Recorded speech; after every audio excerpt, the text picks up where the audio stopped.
Yo, what's going on, y'all? What's going on? What's going on? Another week, another week of domination. I mean, what can we say? So, what can we say?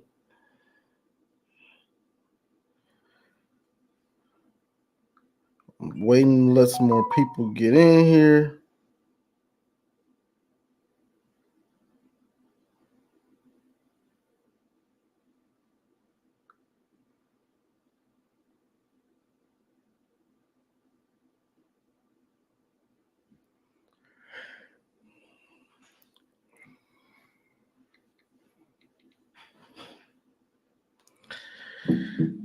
What's going on, y'all? What's going on? Let's see. What are the most interesting matchups I'd want to see in the playoffs? That I don't know. There's so many teams that can make it at this point. I'm just like, I don't know who's gonna be there, honestly.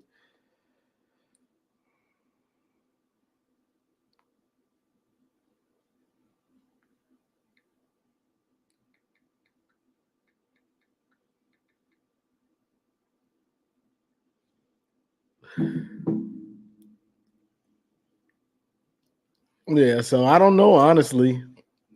There's just so many good teams, honestly, to me. So many good teams. You don't know who's gonna be there right now, the way things are playing out. Everybody's gonna ravage each other like the Pac-12, Big Ten, So we're gonna have to wait and see. But I was about to bring Marcus up. He was in here, then he dipped.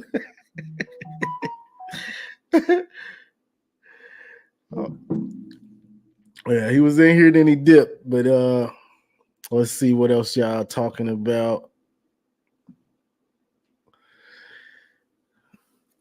Antoine Johnson says, your boy Edwards was crying to get on the field. I said the same thing. You said we ain't got time to be playing around with your tiptoes.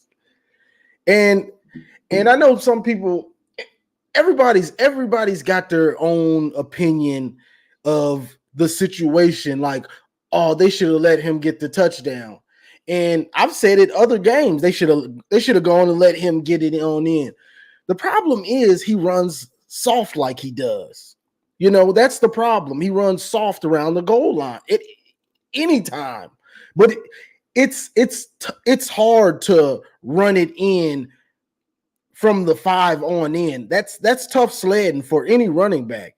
And he just doesn't run hard. And the fact that he was waving them off.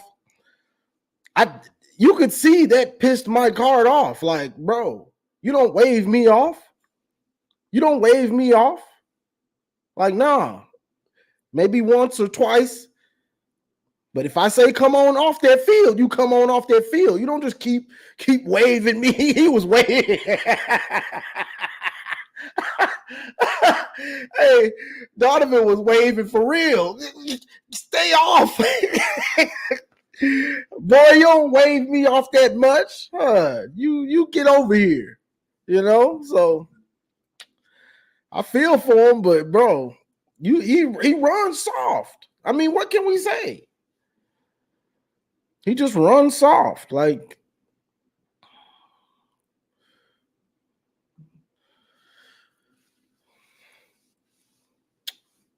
exactly. We needed the points.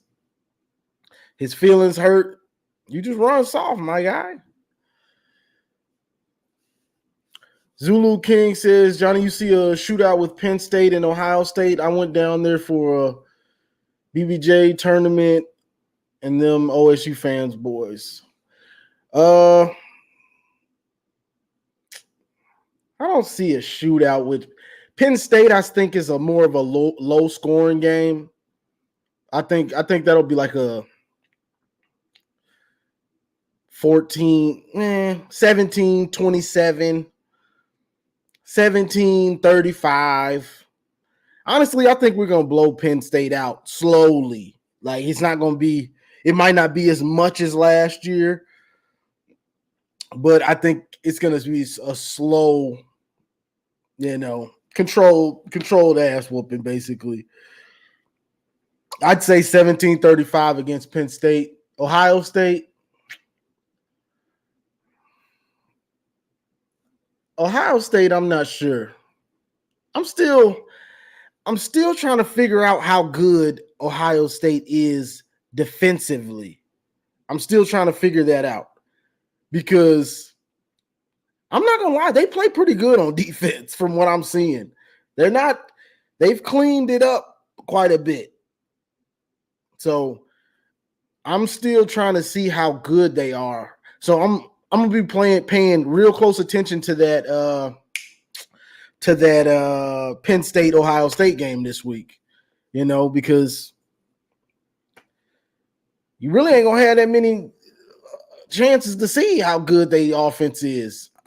I mean, their defense is. Besides that, Maryland showed some things that are still there.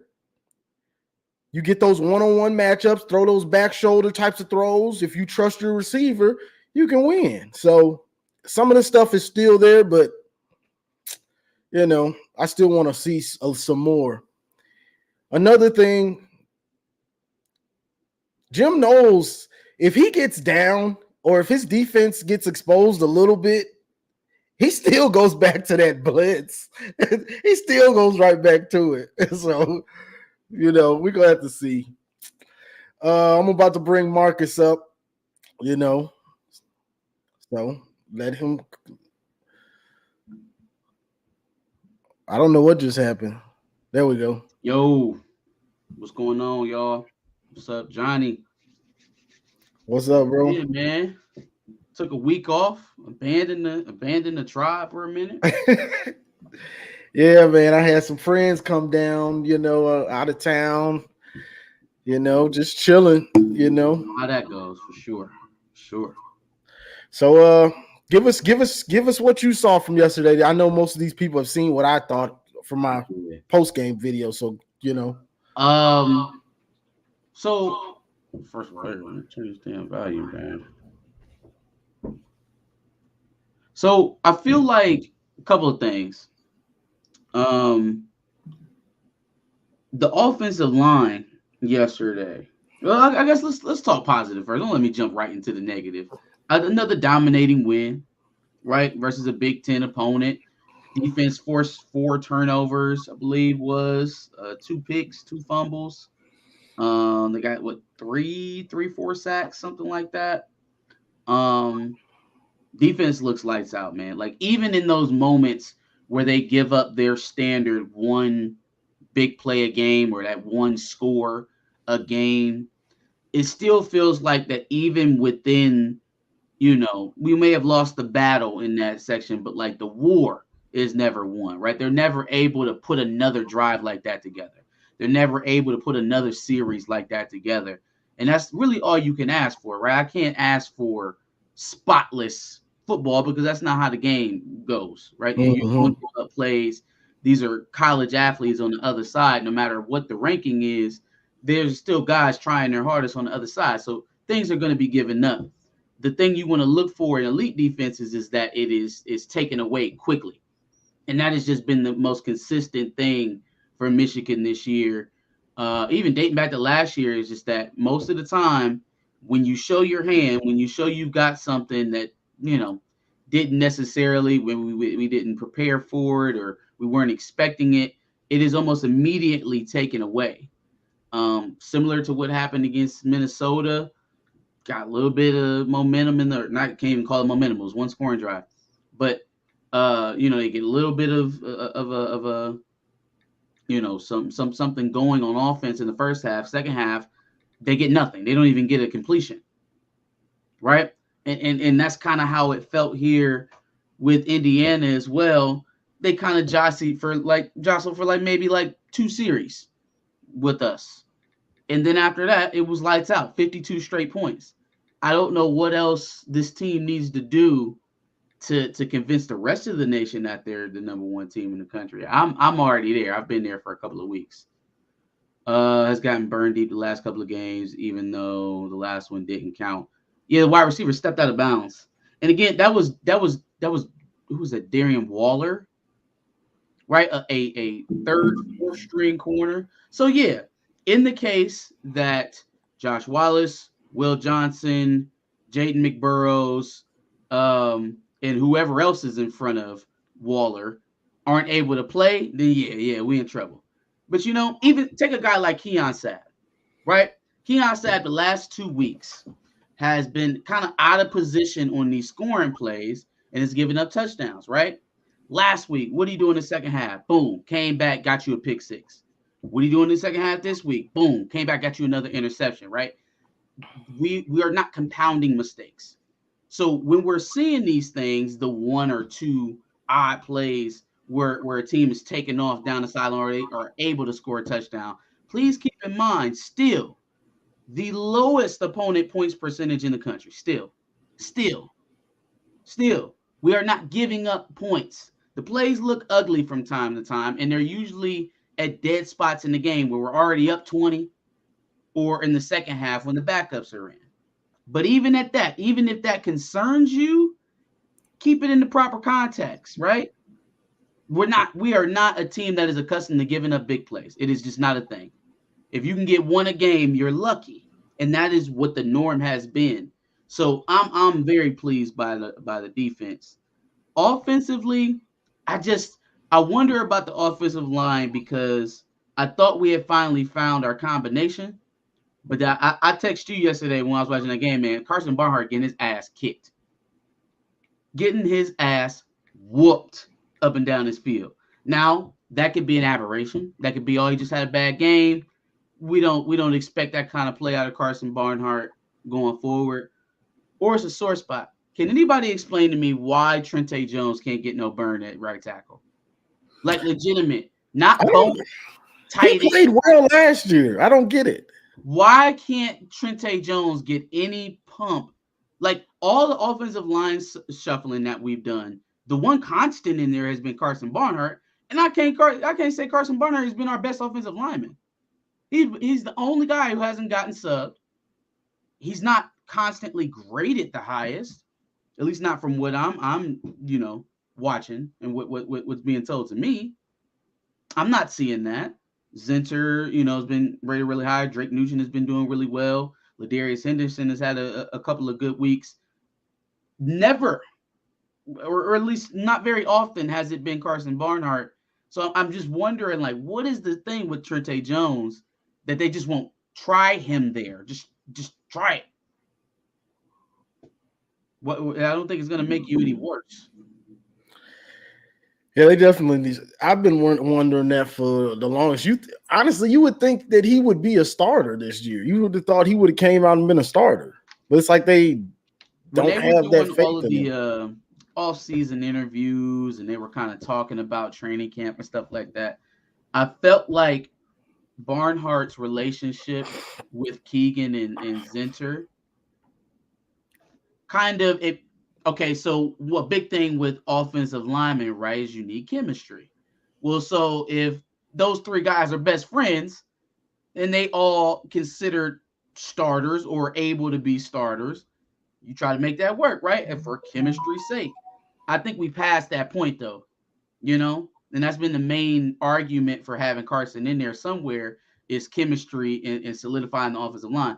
Well, if we in week 7 and he's getting his ass kicked by the defensive end or the linebacker from Indiana, I don't think chemistry is all that big of a problem at this point, Hitting is huge but slow feet. I like Miles Hinton because of that, because of the size. He's just not very good in run blocking. I mean, I don't know. He's going to have to get better. Now, if we can save Hinton, ride out with Henderson, Barnhart, and Trente at tackles, that would be great to get Hinton another full spring, another full offseason, and then getting back out there at the beginning of next season. Maybe that's the way that they're going with Hinton. If he's not gonna play, if he's not gonna start, then yeah, that's the route I would go with him. I think he needs more time in the system, man. He was playing at Stanford. Stanford ain't bully balling anybody. Not anymore. Not no more. What Well, what do you think about OSU Penn State this week?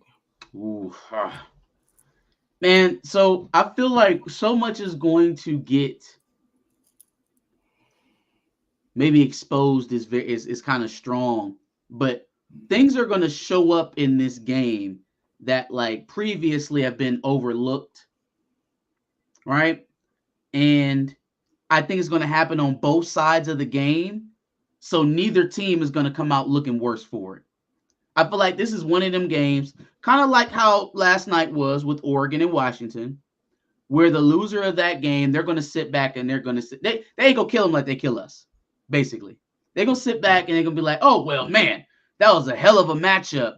That was a hell of a matchup between two ranked teams. I can't see moving any of them in the rankings, which is a cop out, because the only thing we've been talking about, or you hear in Big Ten media circles, for the better part of the first half of the season is, oh, well, we just got to wait till the end of the season, round robin, Michigan, Penn State, Ohio State, Penn State, Michigan, Ohio State, Penn State, Michigan. That's the real games. This is the real games. The rest of the Big Ten sucks, right?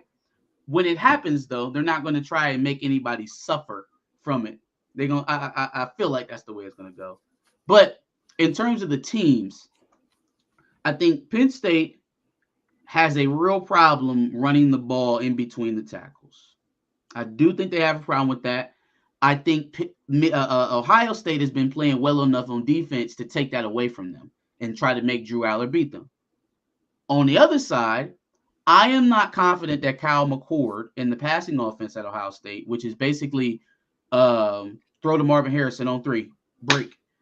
I don't think that that's going to cut it versus Penn State. They play a very pressure-heavy defense, a lot of man coverage, right?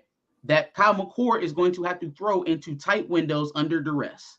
We've already seen what the offensive line for Ohio State looks like when you get some adequate pressure, right, for some decent pass rushers. I don't think that, Maryland necessarily had the horses to go after and get Kyle McCord and kind of expose the tackles at Ohio State. But Penn State does. Chop Robinson and your boy Abdul Carter, they got it. I think they got it. So there's something to be exposed on both teams. I feel like that hasn't really been put to the forefront as much, and which could lead to a good game, right? Both teams have weaknesses, I feel like, which is going to make for interesting matchups and mismatches. Mm-hmm. Diaz better not he better not be playing him one-on-one that much. Crucial situations, you can't play Marvin Harrison one-on-one. I'm talking about crucial third downs, third and a mile. You have to put a safety over the top of him. You have to double him. Yeah. Because that's the blanket. So soon as the ball is hiked, you're looking for that blanket. So, he's double coverage. Now everything's off track because that's where I wanted to go. Yeah. I wanted to go there. That was where I was finna go. Mm-hmm. But now I'm second guessing it. You know what I'm saying? So I feel like more so than don't just stay in man coverage in those situations, I feel like he has to mix it up, right? As long as you're accounting for him with more than one dude. Yeah, for sure. In those crucial situations, you don't have to do it all the time. Go ahead, bro. What you want to say? I said, as long as you account for him in those situations, you don't have to do it every play, Yeah, no, for sure. I was just saying I think they got to give, if you're a Penn State fan, you got to give Kyle McCord different looks. And I forgot who it was that was saying this, but approach it, give him man coverage in the pre-snap, and then change it at the last minute, because Kyle McCord is not a very read one, read two, get to my third progression kind of guy, right? And the offensive line is not holding up long enough, consistently enough for him to even do that. So if you can take his first read, which is usually Marvin Harrison, away quickly and have him move on to the second guys without sacrificing so much on the defense so much. I feel like when you straight up double Marv for a substantial amount of the game, you're sacrificing other parts of your defense. Now Cade Stover's one-on-one over the middle. That's advantageous Ohio State. Now Egbuka's one-on-one to the boundary. That's advantage them. So like still being sound defensively, but keying on it when they need one, we know where they're trying to go. And so to your point, maybe that's the time where we bracket coverage over Marvin Harrison on third and longs or gotta have it type of downs. That's when you bracket him. But don't be so deferent to what he is, in name that you compromise the defense for it. I don't feel like it's necessary even. We've seen it twice already this year where he's had a decent game and they can still win without him. Or excuse me, they can still lose with him having a decent game. Yeah. I mean, and honestly, you could you could just go play him one-on-one and see if you can live with it. Double him or over someone over the top once in a while. You could we're gonna play you one-on-one for most of the game and see if you're gonna beat us consistently. You know what I'm saying? Yeah. While making sure everybody else can't eat, because if you're bracketing, putting an extra guy over there, dropping more guys on his side, then that frees up Abuka and Tate and Stover and all them dudes. So you could.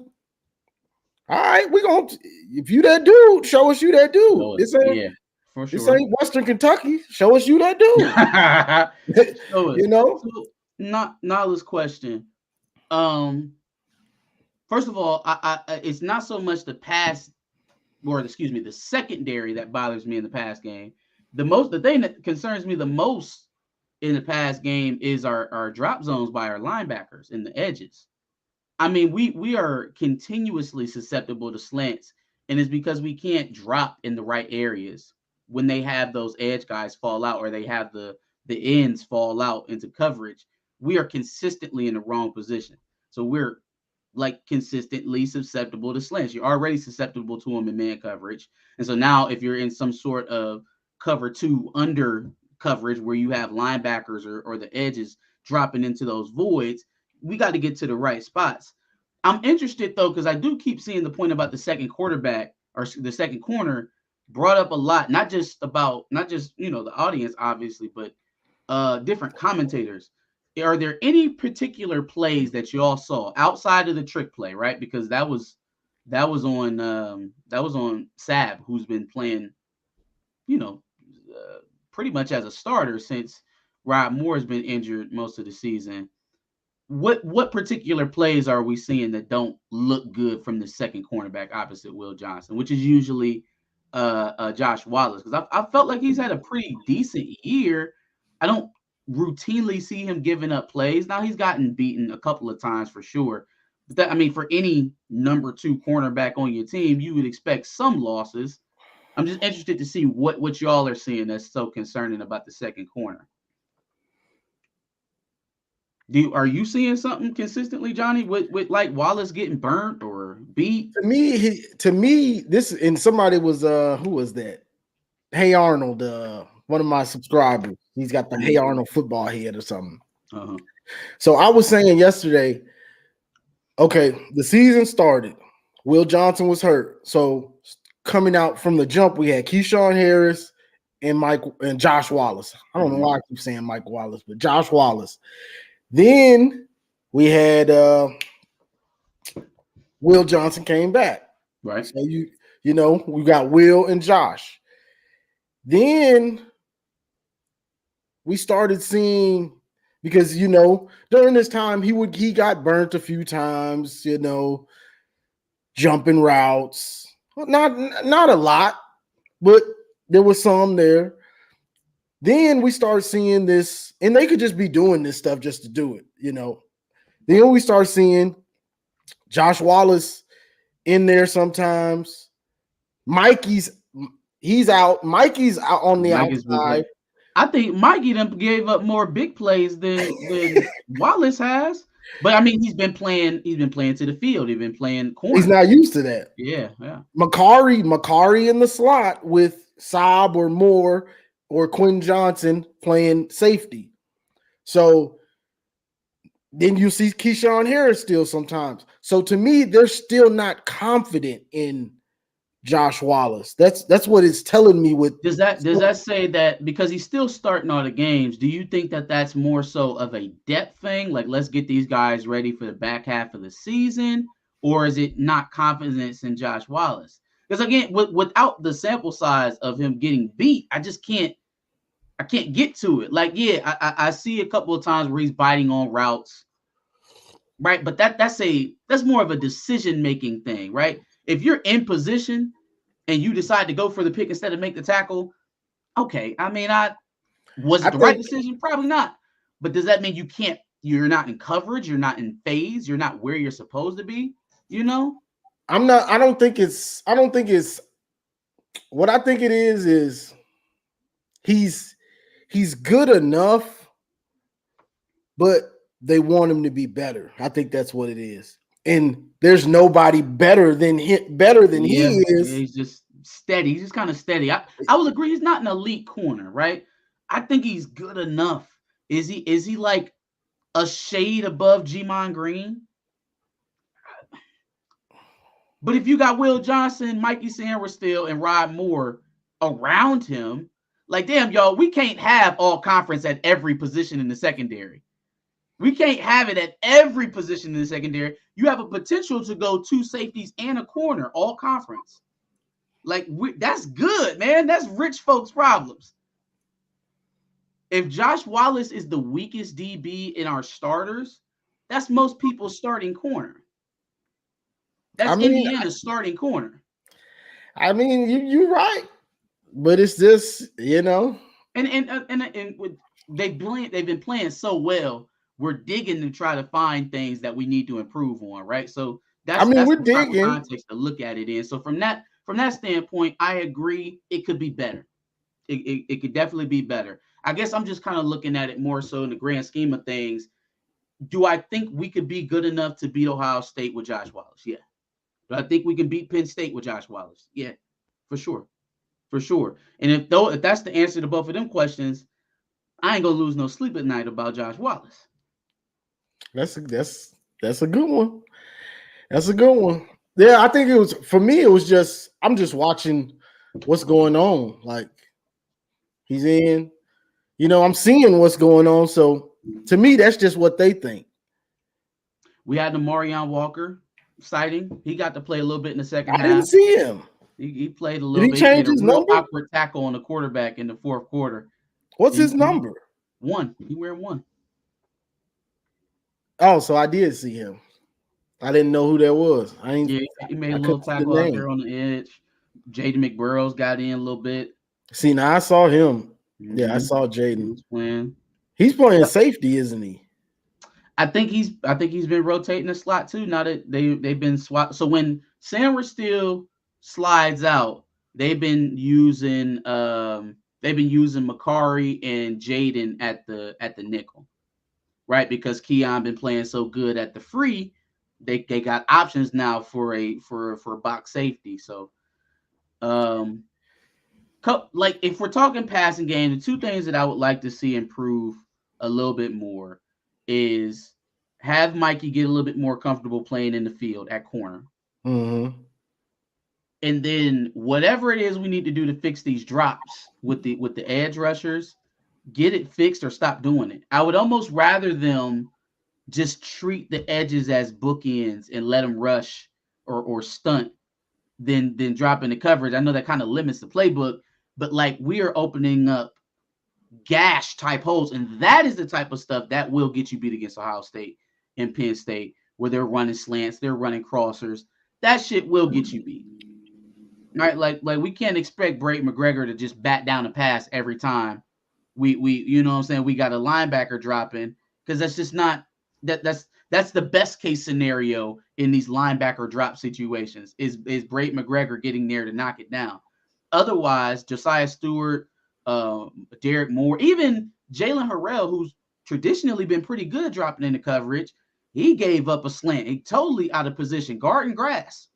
You know, I just wish one week I would see them start squeezing when they don't have nothing. All right, I'm by the sideline.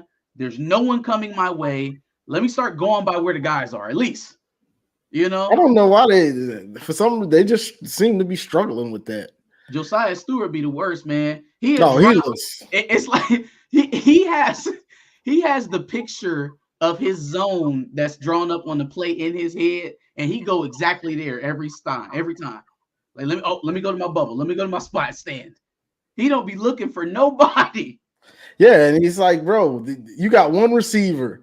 All you have to do is shade wherever he goes. Just keep him in your eye and shade. What's the difference between that wide out and the end man on the line of scrimmage and just drop and see what comes your way? If don't nothing come your way, go towards the action.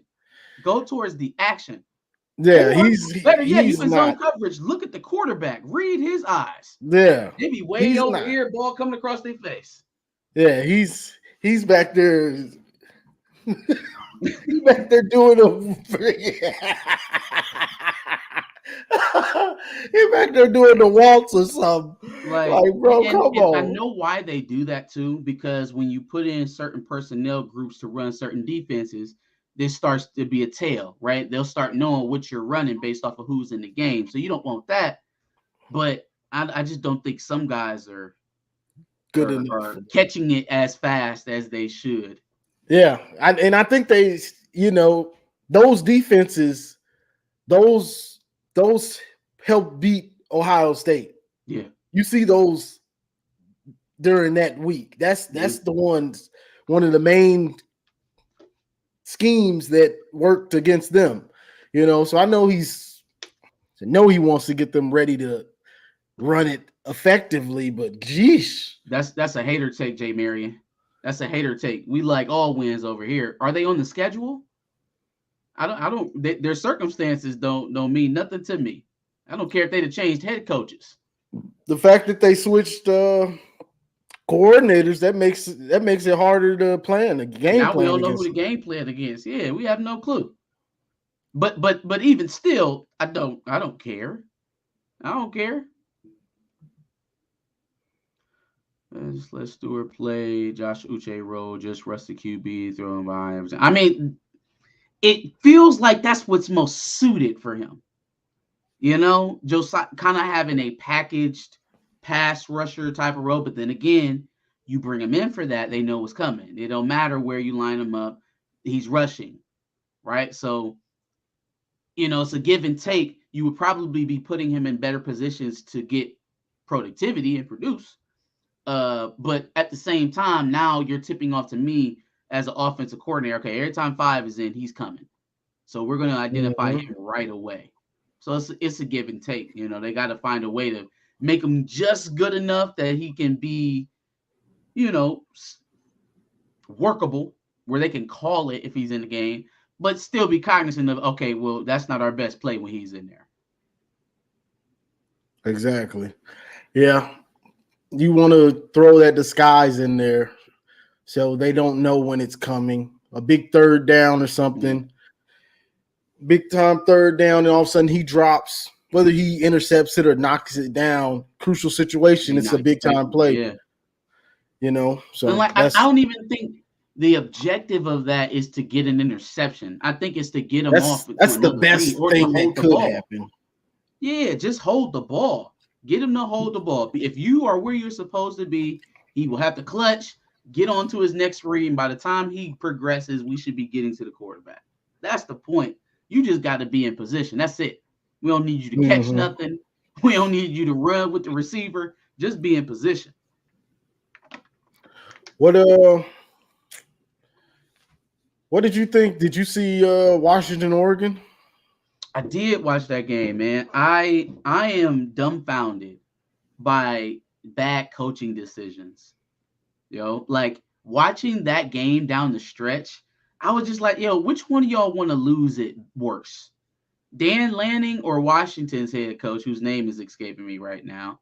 They definitely are, which is OSU dealing to with a our lot delight. of injuries. Yeah, and to our delight, Brian. Yeah, for sure.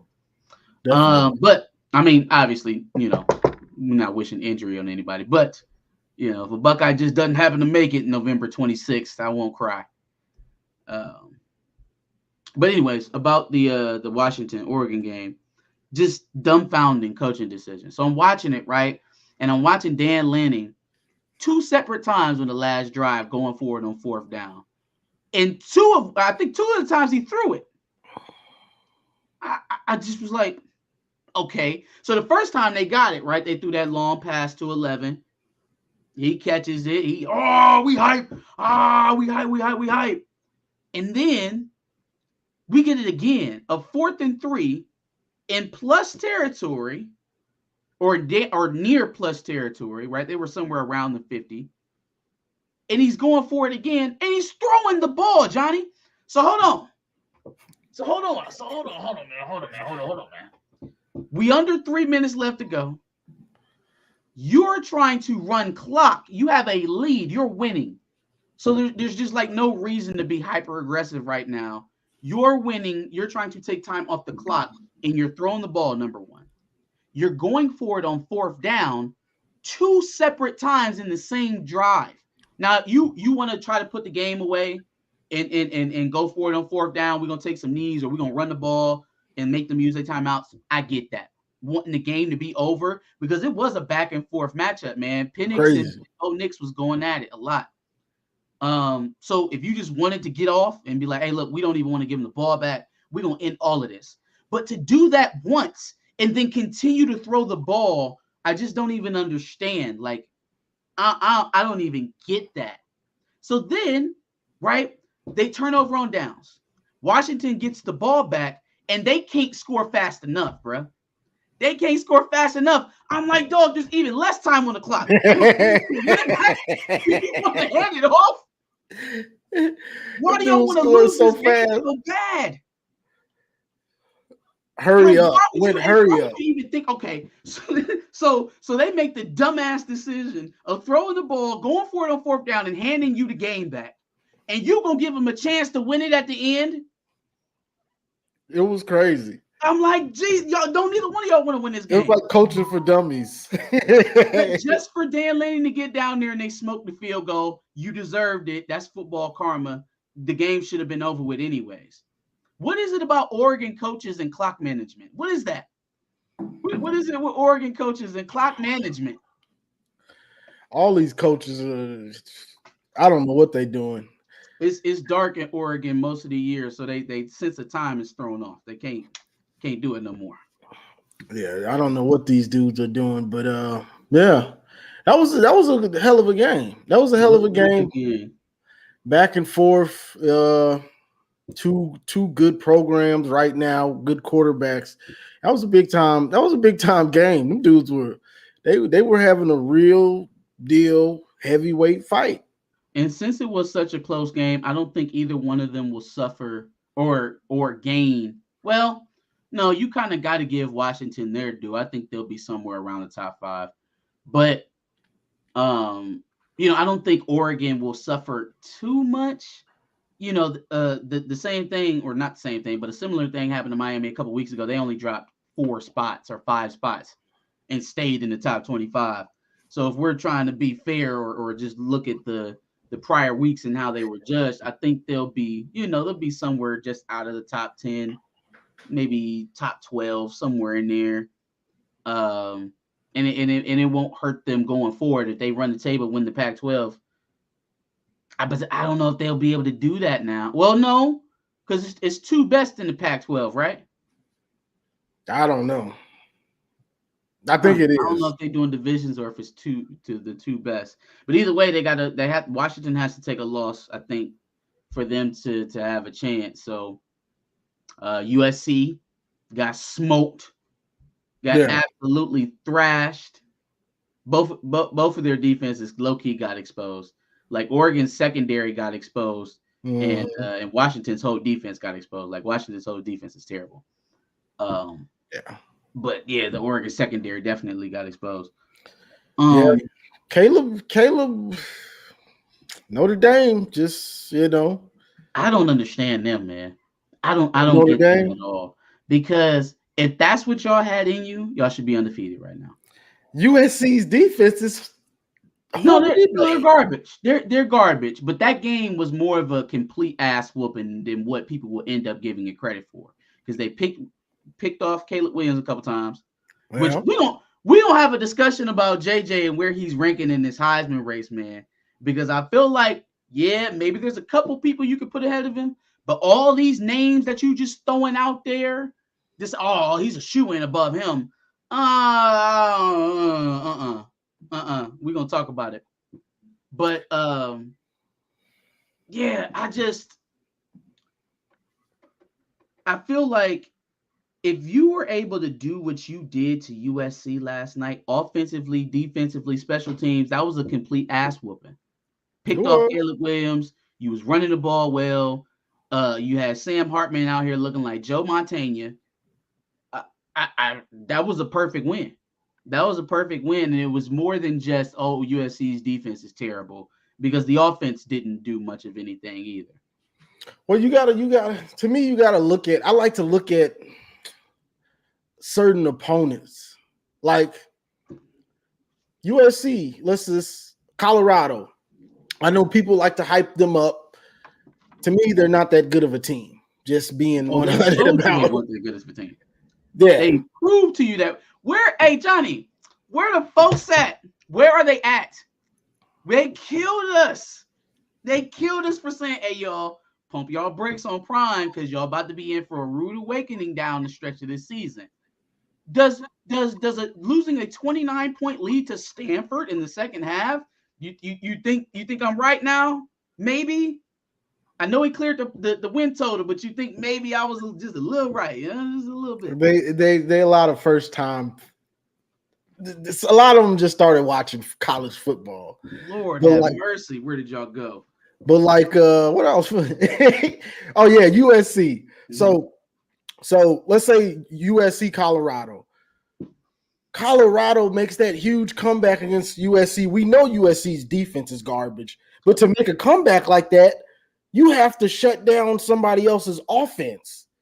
That's true. So the fact that you let Colorado's defense shut you down for almost the whole second half, you got problems. You're right.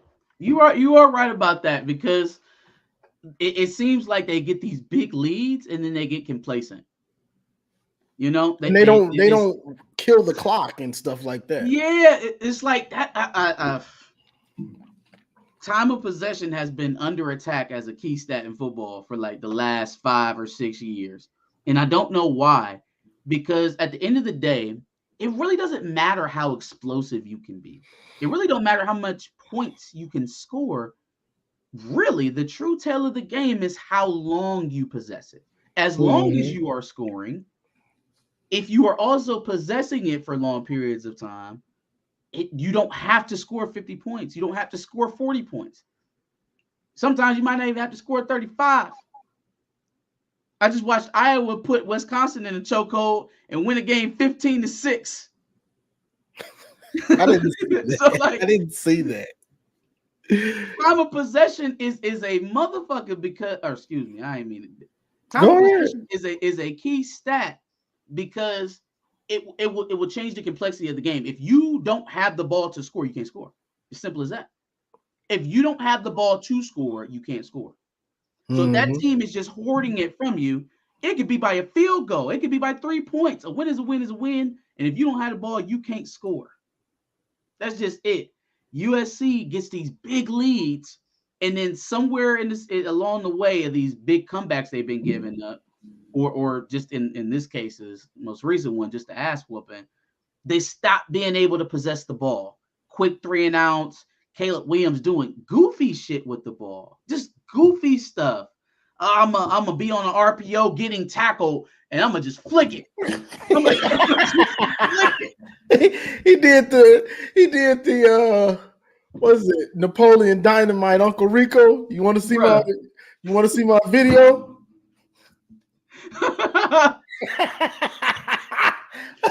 I'm like, yo, what is he doing?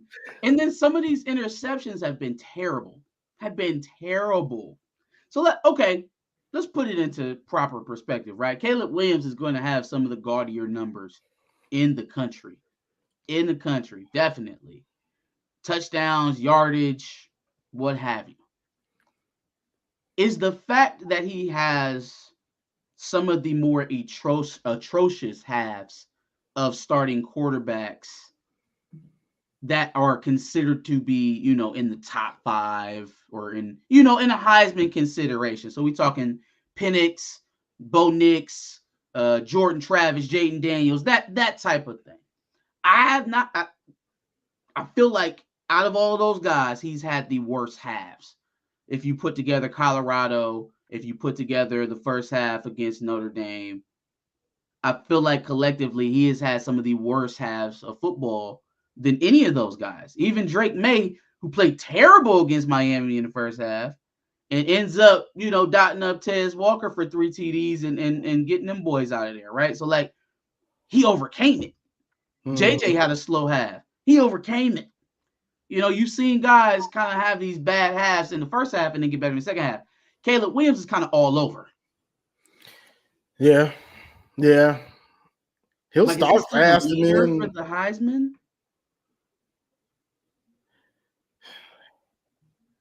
They're probably gonna try to give it to somebody else. Right now, Penix probably has the. I would say Penix is leading. Yep. He's leading. Mm-hmm. Drake May, he's probably in there because North Carolina's still undefeated. Mm-hmm. He's probably got a decent amount of touchdowns, probably 20-something, 25 or something, probably. Bo Nix fought valiantly. He's probably still up there. The problem is JJ's not going to have that many touchdowns. That's what hurts JJ's campaign. So I think there is a bar, though. There's a bar. Because I feel like the efficiency stats is what's going to carry him more than the yards and touchdowns because of the offense. But in terms of touchdowns, he's going to have a couple of games where he go for like 5 or 6. If he can go for like 5 against Ohio State, get 4 or 5 versus Penn State, because that's when the most people are going to be watching. It's really been eye-opening to me over at least like the last several years or so, how much a pageant the Heisman is, right? It's not just about the numbers. If it was about the numbers, some guy from Washington State would win the Heisman every other year. Some guy from Texas Tech or Western Kentucky would win the Heisman, and they don't. So it's not just the numbers. You got to have a story. You got to have a Heisman moment, quote unquote. You got to have a big win. You know what I'm saying? They want to see you face some adversity and overcome it. They want you to be like a hero, a football hero. Yeah. And so Caleb Williams in that way, he's kind of hurt himself because his chances to be the big comeback hero have kind of been squandered. Now y'all got the loss too. So if you don't run the table, they're not even going to consider you. Yeah, like last year, far and away the best player in the country to win with 2 losses. That's Johnny Manziel status, and I don't know if he's playing like that right now. Yeah, last year he didn't have that loss until championship weekend. Yeah, so the votes were already in. It was already his. Or no, they had lost to Utah once. They did lose to Utah once. They had 1 loss. Got you. Then they lost to him again. Mm-hmm. That's crazy. But twice. But yeah, I mean, you have to have those moments, of course. It would have been just like if Blake could have played last year, and let's say he goes for what Donovan did or something. It's probably close. Be a Heisman Trophy in Schembechler Hall. For sure. Exactly. So that's a big part of it, but you gotta have the stats. Plus, if you don't have the super Heisman moment, you need just extremely gaudy stats and be in the national championship hunt. Yeah. You know, so it's like, well, they're undefeated. This guy's got monster stats, and like and for some reason, maybe this is just me seeing dumb stuff on Facebook that people post. If people are trying to Brock Bowers should get the Heisman. What are you talking about? I mean, don't get me wrong. Brock Bowers is probably a top 10 player in the country, top 5 player in the country. He is.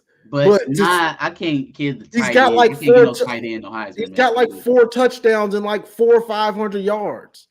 Yeah, no. Like you're not winning the Heisman like that. You ain't getting invited. He's really good. He'll probably go top 10 in his NFL draft.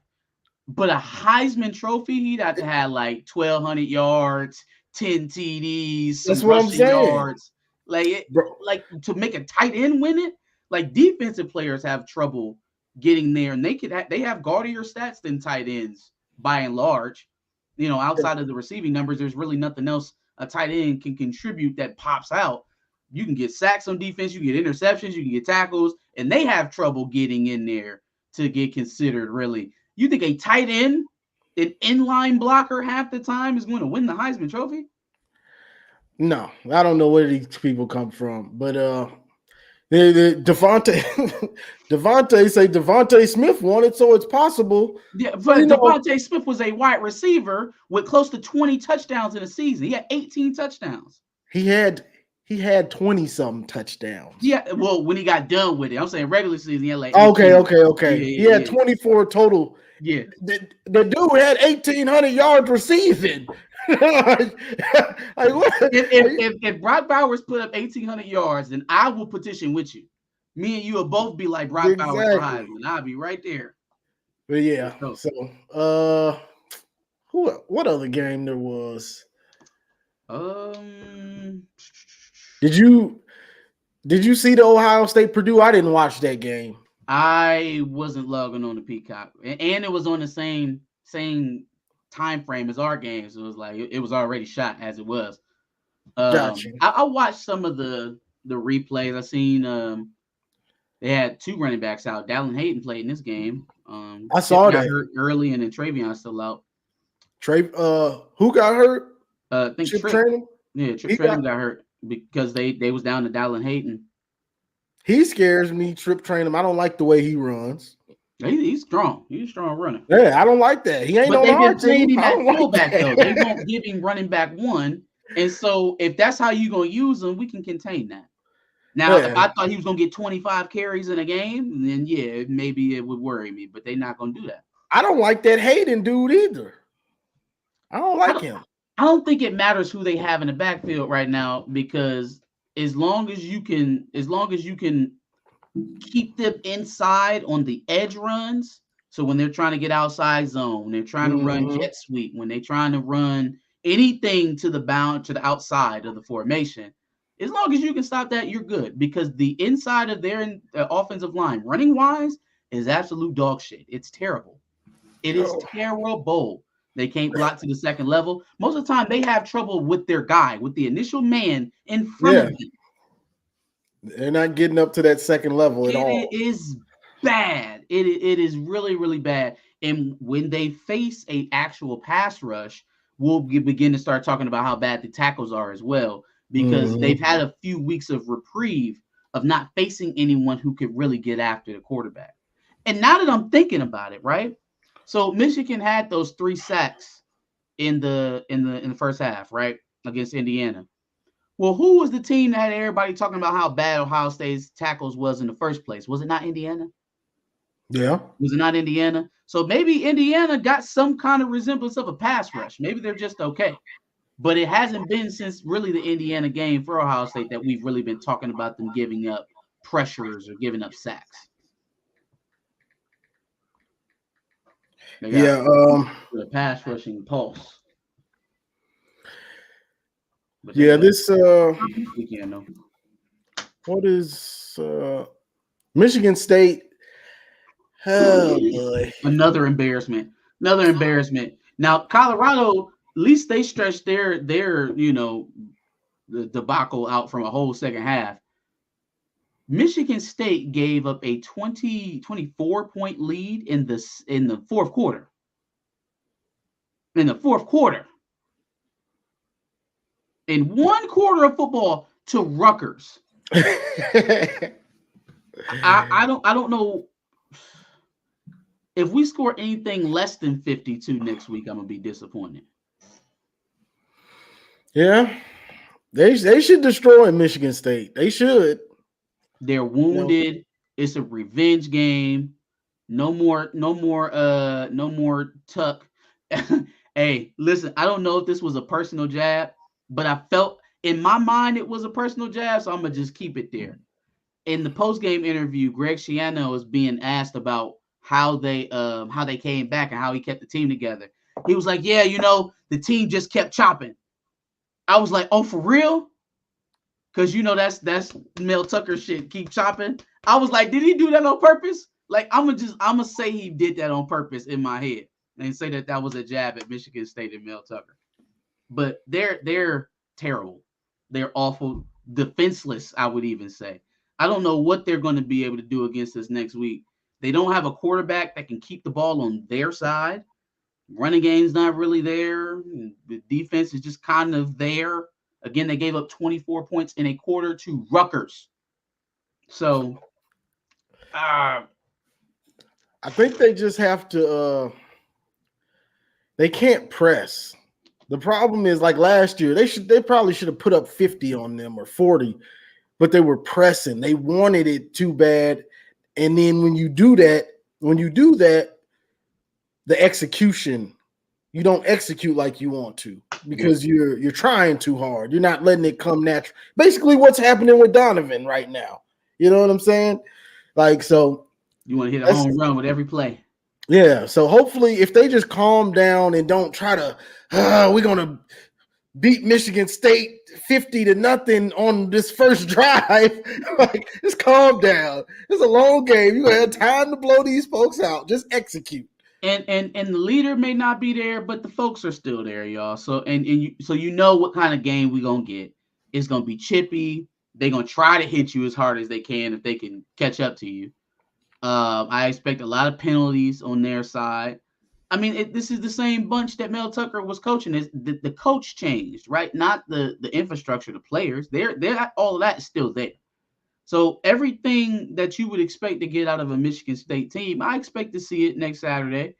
I would just like to see them get above that. Like when bad teams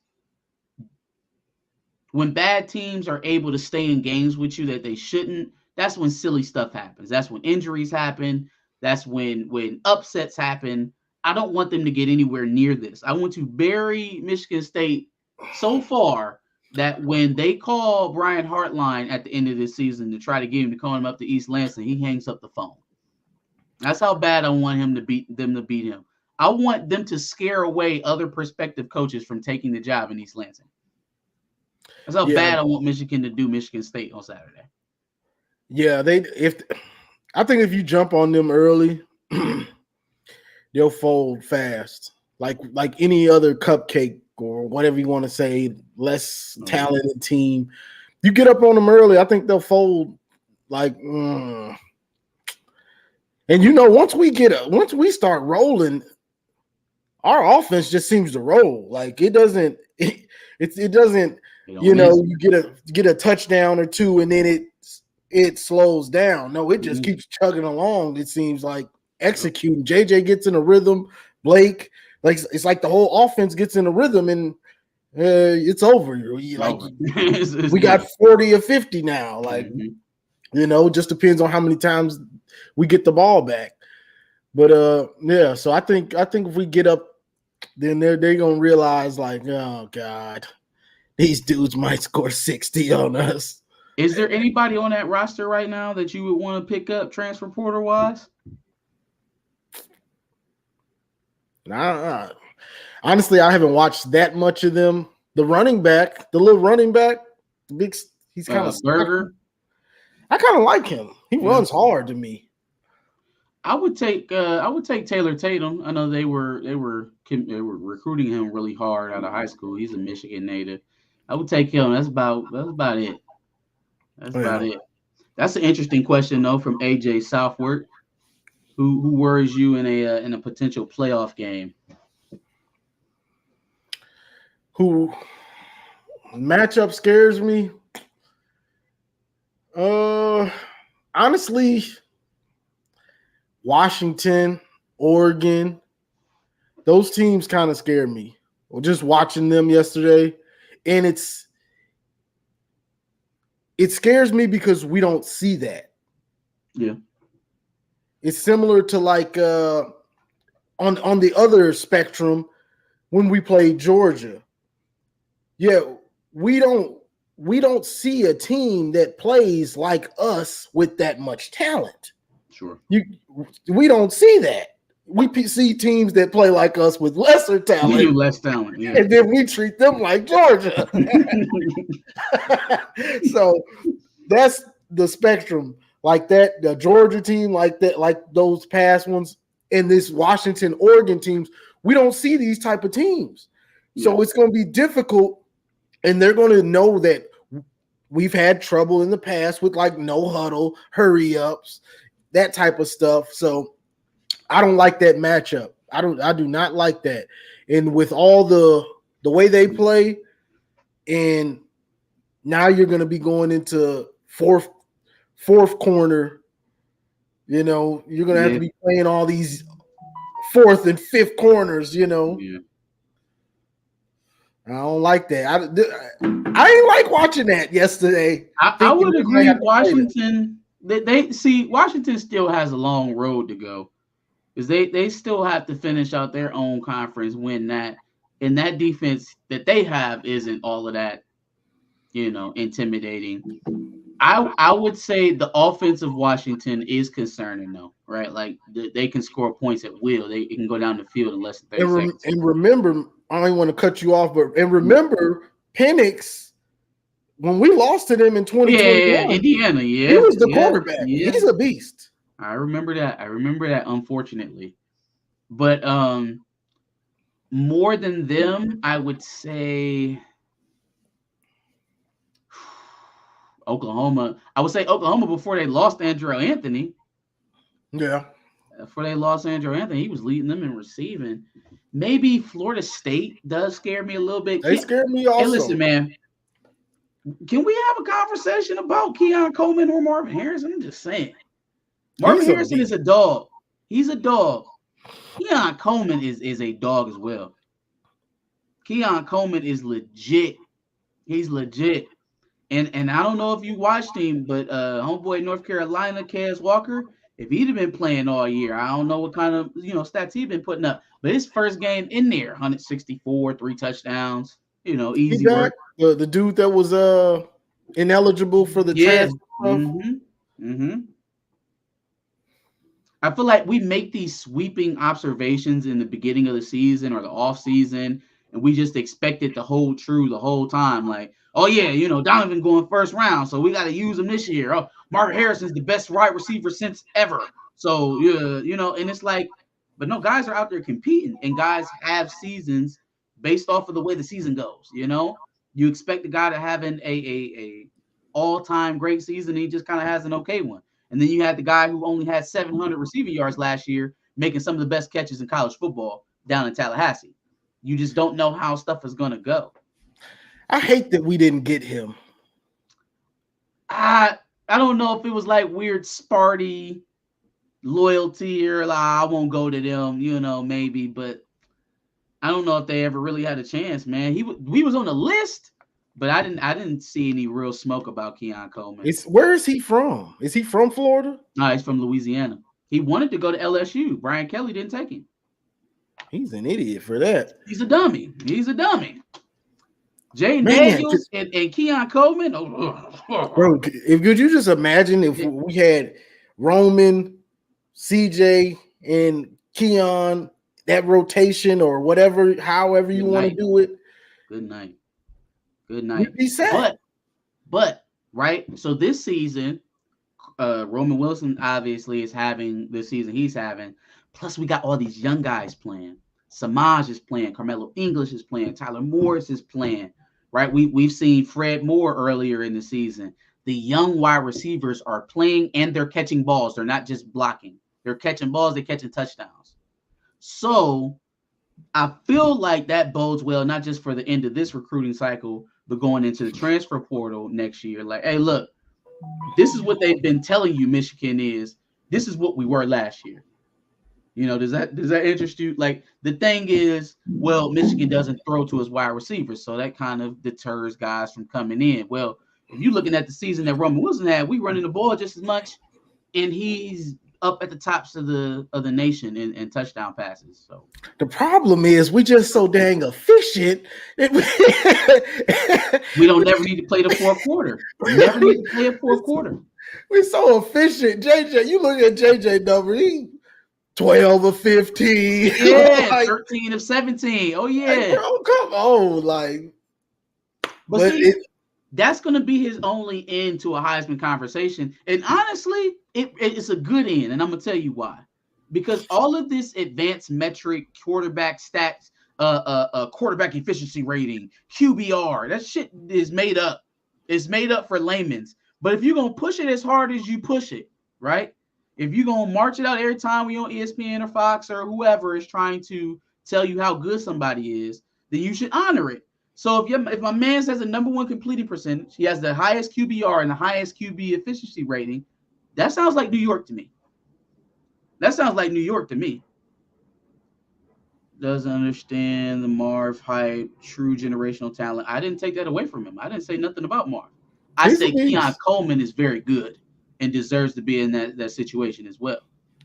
Marv's a dog. I can't take nothing away from Marvin Harrison Jr. I'm just saying at the beginning of the season, it was Marv in the field.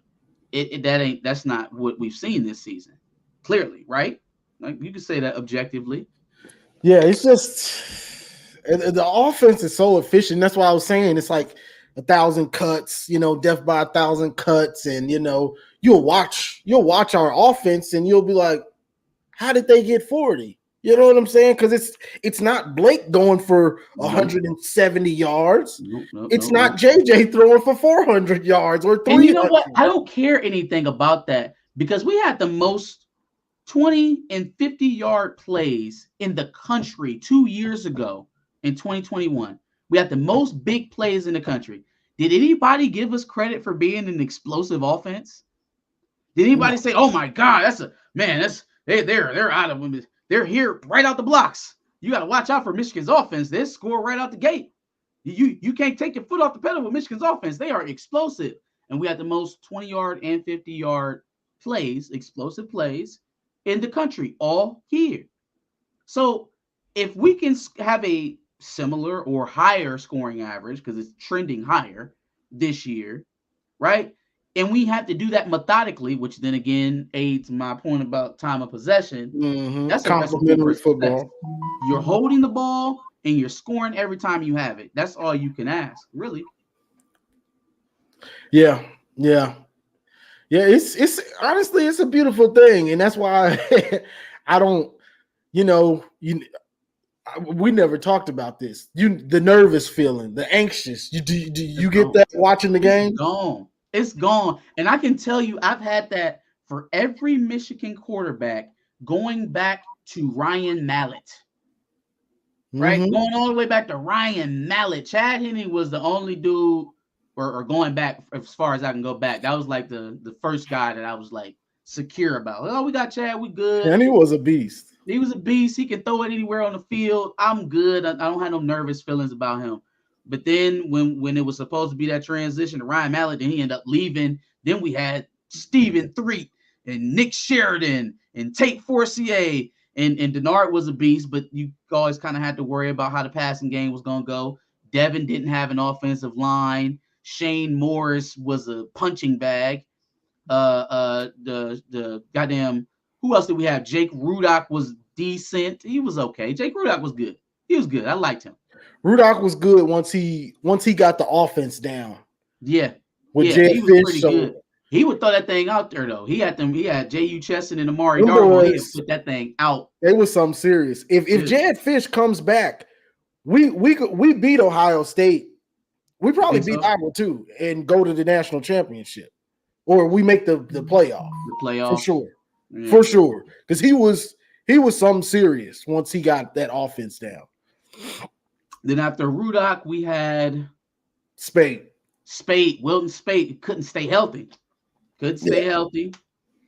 We had Patterson. O'Corn. Oh, John O'Corn. He replaced. When Spade got hurt. Spade. And then after they both cycled out, and Brandon Peters did as well, then we had Shea Patterson. He cared more about golf than he did about football. We had Joe Milton, which was every throw was a nail biter. Like every time that man dropped that. Oh, everybody say every throw was a nail biter. Cade was a steadying force, but I never thought that they was gonna put the game on Cade's arm to win it. Never thought that. JJ is the first quarterback that we've had in a long time that if they say, all right, we ain't got no running backs, we're going to have to throw the ball 50 times to win the game. I feel confident. For the first time in a long time since Chad Henne.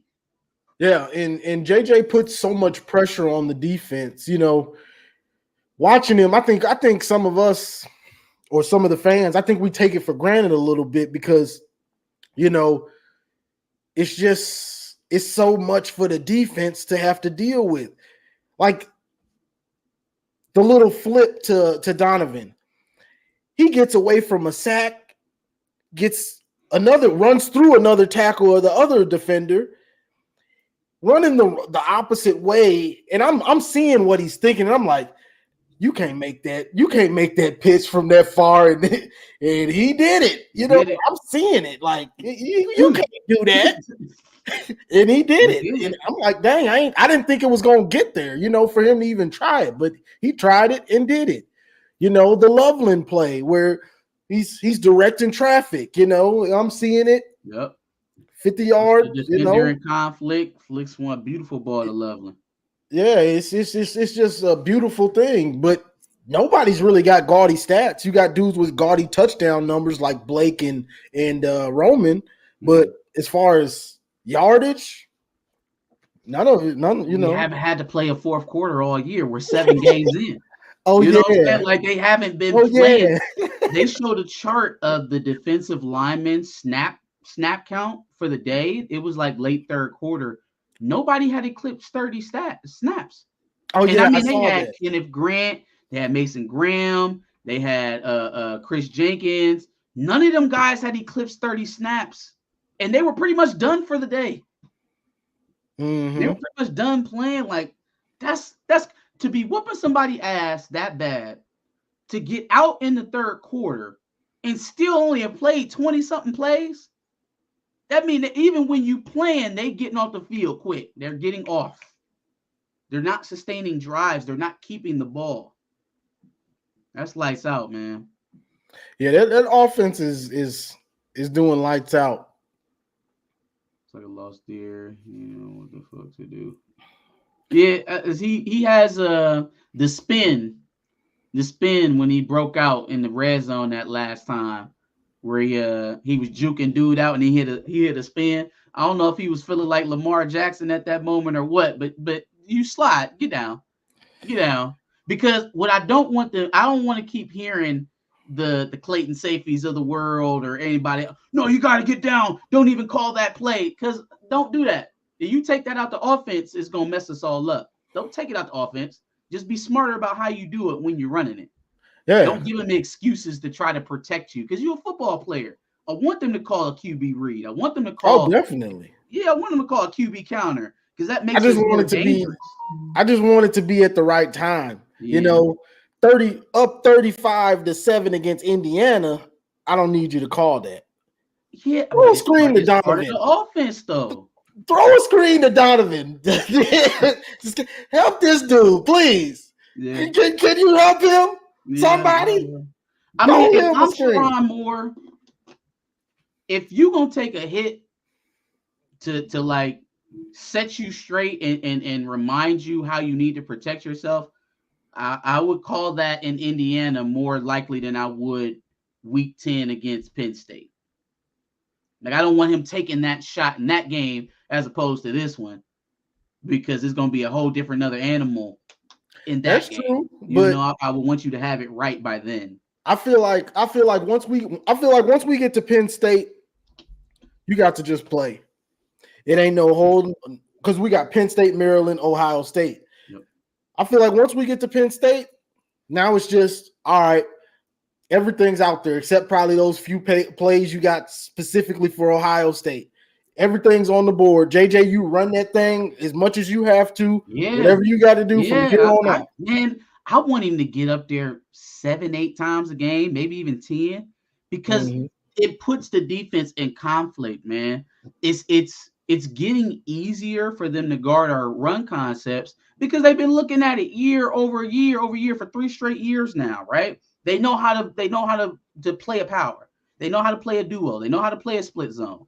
Okay. So now becomes this kind of rebirth of our running game. What elements do you add? What counters do you add to take away what they already know? To add an element, so now they have to go back to the drawing board again. And that's what the QB run is for me. So I want them to keep doing that. And I feel they need to do it. They need to do it from the jump. Like, I hate that they wait so long to do it. To get into it. Yeah. Do it if you do it from the first series or the second series, now they're worried about it. Yeah. Now Blake's not getting smashed after a yard, because they're just crashing. That's an identity thing. Now they're worried about it from the jump. That's how I feel. It's an identity thing. Like, first of all, you got Jim Harbaugh, so you already know what he wants to do first and foremost. Then you got the offensive line coach is the play caller. So it's like their identity is run the ball, physicality, and then try to get deep plays off of that. I don't think there'll ever be a time where they come out and they throw the first 5 to 10 plays and then get. No, I'm not saying throw. I'm saying running JJ from the jump. Oh, like the QB run instead the QB reads and stuff. Yeah. So you open it up already from the jump. Now they're not crashing. What game was that? One of those early games they started with a QB read and he ended up gaining like 20 yards, like right off the rip.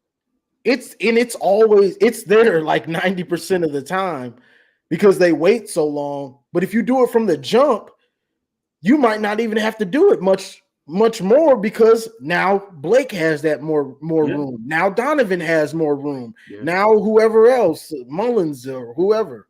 Let me read this real quick.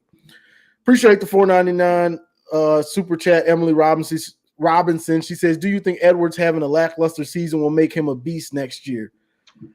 I hope so. Yeah, I think it if not guarantees, it's gonna put him very high up on that champion circle list, the collective that tries to get the guys, or no, not champion circle, one more year.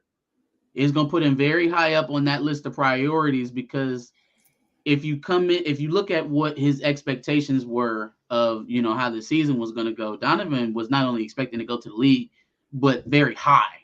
Yeah. Right. Like he was expecting to be, if not a lottery pick, top 20 pick somewhere. So that's obviously not where we're trading, right? Unless he just has some of the best performances from a college running back ever here in the last 5 games. That's probably not where we're shooting. If Donovan goes into next season humbled and realizes maybe where he took his foot off the gas this year, I think Donovan could be the best running back in the country next year. He has to have a different approach next offseason than what he had this offseason because obviously whatever he did not help prepare him. It didn't get him ready for what he needed to do this year. Yeah, and it's I ran it on it yesterday. It's just it's like you could count on this happening, You know what I'm saying? From the way he was talking, it was just you. Anybody that's played sports and has lived to be in their 20s up to your 30s or something, you like, okay, I've heard this before. You can see the writing on the wall. This dude is talking too much. But it made us all feel good in the off season. So we was cheering him on, and we just thought they were gonna go back out there and dominate. And it hasn't happened that way. Listen, man, somebody got to have a bad season. That's the way sports goes. JJ's having a killer season. Roman Wilson's having a killer season. Colston Loveland's having a good season. Blake Corum's having a good season. Khalil Muller's having a good season. AJ Barner having a good season. Somebody got to have a bad one. That's sports. And it's unfortunate that it's Donovan. I feel like there's a lot of positives that come out of this, though. One, it'll make him a better player. Two, we're probably going to get Donovan for another year. And three, he's still going to have a big-time performance this year. And the more it's coming, the more people are forgetting about him and putting him towards the back of their mind, the better of an impression it's going to leave when it happens. And he's still contributing. Yeah. You know, he's still contributing in the pass game. And sometimes in the run game, it's not consistent in the run game. He's also not getting the 20 carries that he was getting last year. Everybody wanted us to stop running the ball over 50 times a game. When you realize most of those carries that are being taken away from Donovan. It's not being taken away from Blake. And Blake is only getting 12, 15 carries a game because we're not playing fourth quarters. Mm-hmm. So you take the fact that we're throwing the ball more and throwing it more efficiently, so throw it more. You add to the fact that now Blake's not hurt. Donovan has to be more efficient with what he's getting, and we're going to give it to you less on top of that because Blake's the starter. Yeah, and you know, the hype train, I blame Chris and Zach for a lot of that hype train for him last year because he wasn't a better running back than never. Than he was never a better running back than Blake. But you know, he had great talent, and his home run threat was better because Blake gained weight, he lost speed. Mm-hmm. So Donovan would run his head into the wall, gaining 2 play after play after play, and then all of a sudden, boom, he takes 180. And it's gonna now he was averaging 3 yards a carry. Now it goes to 7. Now it goes to 8. Or it might go to 10, and then he finishes the game out. That's not surprising for me and you because we saw how he ran even last year when he was being and I can't fully put it on his shoulders too, because there's some guys on the Michigan side of things that were kind of breathing, sniffing that fume as well of, hey, I don't know, man. Shit. Ryan Van Bergen just said it on his post game on Saturday. Like, yeah, I'll admit it. I said Donovan Edwards might have started over Blake last year. And I said, yeah, you was the dummy just like the other ones too, because that don't make no damn sense. Doesn't make any sense. But narrative aside, Donovan would have been starting last year and would still be starting this year at tons of other schools. And if he was getting the 20 carries a game that an elite starting back gets, I believe the performance would be a lot different because of what you just mentioned, right? Yeah, he has those 2-yard runs, 2-yard runs, 2-yard runs, and then bang, gets 60. The problem is that he's not getting the opportunity to go 60. He's being asked to do at those 2-yard run marks what Blake does normally, which is get you 6 no matter what, get you 5 no matter what. And he's just not that kind of back today. Yeah, he's never been that type of back. It just so happened that because let's go back. When he would get in the games, like let's say early last year, it would be with a worn down defense somewhat because Blake's getting all the carries for the most part. Then he might, almost second team, or they ready to quit. They down, the defense ready to quit. Now Donovan comes in, a dude that can start, break, hungry, doing his thing. He goes for 130 yards, You just said it though. You just said it. Even taking it back 2 years when he was a freshman, he was hungry. Yeah, he was playing he was behind hungry. Hassan Haskins and Blake Corum and still found a way to make big plays. Now, we can talk about opportunities, and I feel like that's at least half of what's going on with Donovan right now. But none of that means nothing if you don't want it for real.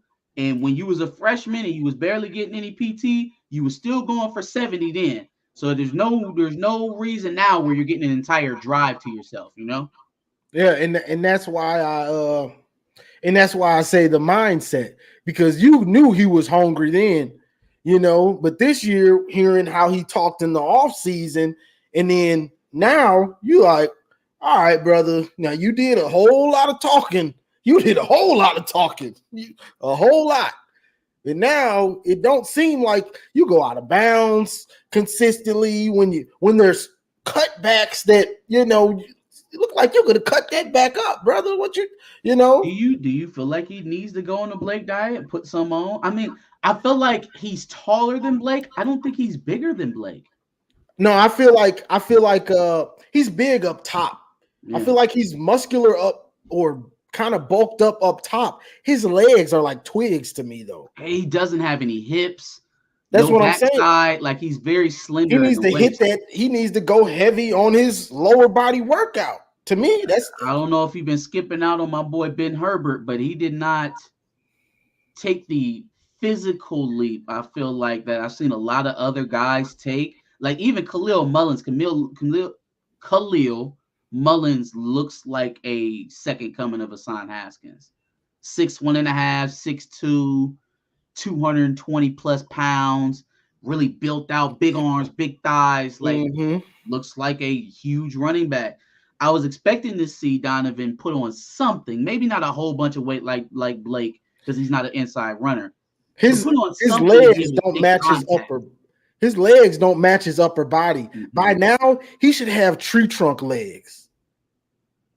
What's this? His third year? This is his third year. 3, yeah. So now he's faced with the task of having to not only put on the weight in the off season, but get used to playing with it before his senior campaign. That's, you know, it ain't even worth it now. You might as well just stay the way where you at. just stay the way you is, bro. But yeah, you know what I'm saying? That massive leap in body type because you took the weights serious. Yeah. You know what I'm saying? You have to take that. It's like who's the Penn State's running back Saquon Barkley when he started killing us. He said, "I want trees." Exactly. I want every record in the weight room. I want all these records. Yeah. Make a commitment to your craft. Yeah. It ain't like you ain't gonna get the dividends. This is what kills me with some of these dudes. And not to say that they not. All these dudes are working hard, but then there's a different level of working hard. You get what I'm saying? So we're all working out, but are you working out on your free time? They can't stop you from coming in there to work out. Yeah. It's on you to want to go do it on your own. You know what I'm saying? So Blake does that. Blake has been like that from the pandemic. I got a video that I made during the pandemic saying Blake is going to be the running back to change it. Because in his free time, this dude is on a hill doing squat cleans up the hill. I said, this dude finna be something serious. You said he was out there doing Kill Bill workouts. Bro, during the pandemic. So that's just the motivation right there. Like, this dude finna be serious. And obviously he is. From work, that's just work ethic. You know what I'm saying? So if you want to be great like that, how bad do you want it? My problem is it's not like you're not going to get the dividends. It's going to pay. You're about to make some millions. If you're not making them already, you put in the work in the weight room with your craft, you know, the practice field. You go into the NFL. Yeah. What was Saquon Barkley? Honestly, that's a good comparison to Donovan. Skill type. Sure. Not the way they ran, because Donovan's got twigs and he has tree trunks. I was about to say different body types, but their skill set is similar. Very similar. You know, so that's what I'd come in there like, this could be you. You know what I'm saying? First running back taken, big contract, mad about not getting your big contract. This could be you, you know? I really do think that this offseason and then being the lead back going into next season, if Khalil Mullins doesn't push him to the side, that's the one worry. Because if he's pegged to be the number 2 back again next year, I think he'll leave. Khalil, and this is the thing. It's crazy. Khalil, I hope he's not hurt like seriously, because he's taking that jump.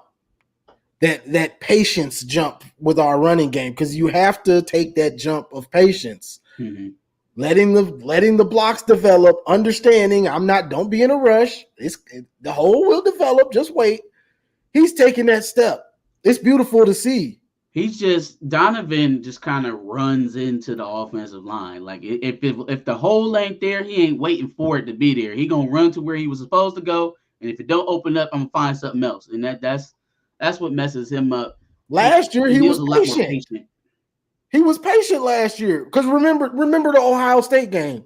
Well, he was patient, but then also the interior holes for the offensive line were a lot better. Like, I don't think we really underappreciated how good Olu was. Like, Drake Nugent is good. He's a solid center. He'll be up there for the Remington and all that at the end of the year. Olu used to move guys. Like, there used to be a crater in the middle of that offensive line anytime we were going in that direction. And we don't get that type of push out of the middle. But look, anymore. This is my problem though. Look, Donovan hasn't had a run as good as Khalil Mullins a couple weeks back. That 20-yard run he did where he almost jogged the end zone. Nebraska? It was Nebraska or Rutgers, one of them. Okay. He hasn't had a run like that. He ain't had a run like Benjamin Hall had yesterday. Yeah, that wasn't a good sign. That wasn't a good sign. Because Ben Hall got loose. Ben Hall got loose. Who wants some? Oh, you want some? Oop, hit them with that, you know? Yeah. Oh, you want some? Whoop, whoop. Like, he ain't had no runs like that. And it's just crazy to me. And I don't want to kill him, but it's just the truth. Get looser in the passing game than he is running, which is how did we get to that place where it feels like he's a better receiver than he is a running back, only the receiver's been playing well, so we have no reason to put him in the slot permanently. To me, this is what you need to do with him. And we've said a lot about what you should do with him. Put a fullback in front of him. Maybe you need. Hey, Bredesen been cleaning shit up. That's true. But to me, and we see this all across the country, spread them out. Put your receivers 4 wide, spread them out, and run them like that. Yeah, exactly. And have those dudes wide. Last year against Penn State, we had a set that was crazy. It was a crazy looking set, but it was doubles, doubles. Yeah. And the receivers were lined up, I believe, directly behind each other, but they were so wide. I'm talking about they were so wide, bro. I don't think we ran it again that year. I don't even know if we did, but that's one of the big runs I believe Donovan got. Off that play design. Like, you give him some room. Yeah. Get this dude some room. You see, he's not Blake. Yeah. He's not Khalil. Get this dude some room. Spread it out. I agree.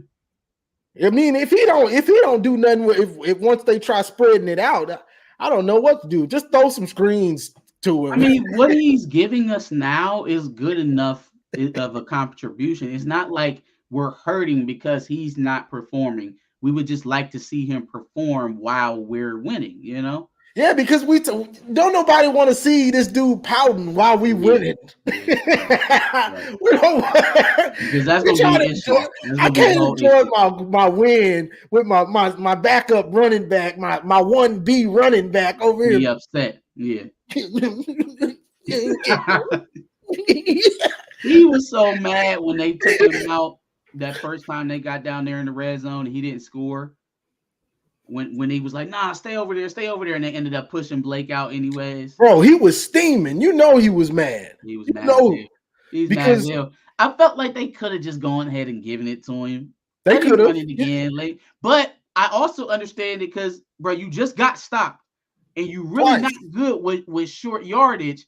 I don't want to be at 4th and goal and gotta have it situation just because we was trying to get you a touchdown. So I get both ways of that. I understand why. He don't break tackles. Like he doesn't break tackles. He doesn't know how to avoid short yardage situations. He doesn't know how to avoid them. Field maybe, but not in close quarters. There's got to be a lot of open field for him to even do that. From what I'm seeing, like if he's got a nice amount of open field, he'll hit you with one, But those close quarters, like you're saying, and guys around, he gets stopped like instantly, and because he got the little flip, got it down to like the 3 or the 4. They ran him, he got down to like the 2. Mm-hmm. We've seen this before, Donovan. Not about to wedge this and you get stopped short. Now it's 4th and goal, and now we got to score. It's like I'd rather just put Blake in and score. That makes sense. Bro, I also get it from him. Blake done already scored. He got about 11 touchdowns as it is. Like, bro, let me get going. Let me get in. The problem is Blake is like last year. Blake wasn't the play calling in the red zone and from the 5 in, and Blake neither was this good.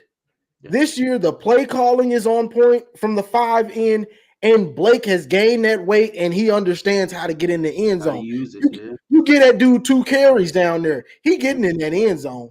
Yeah.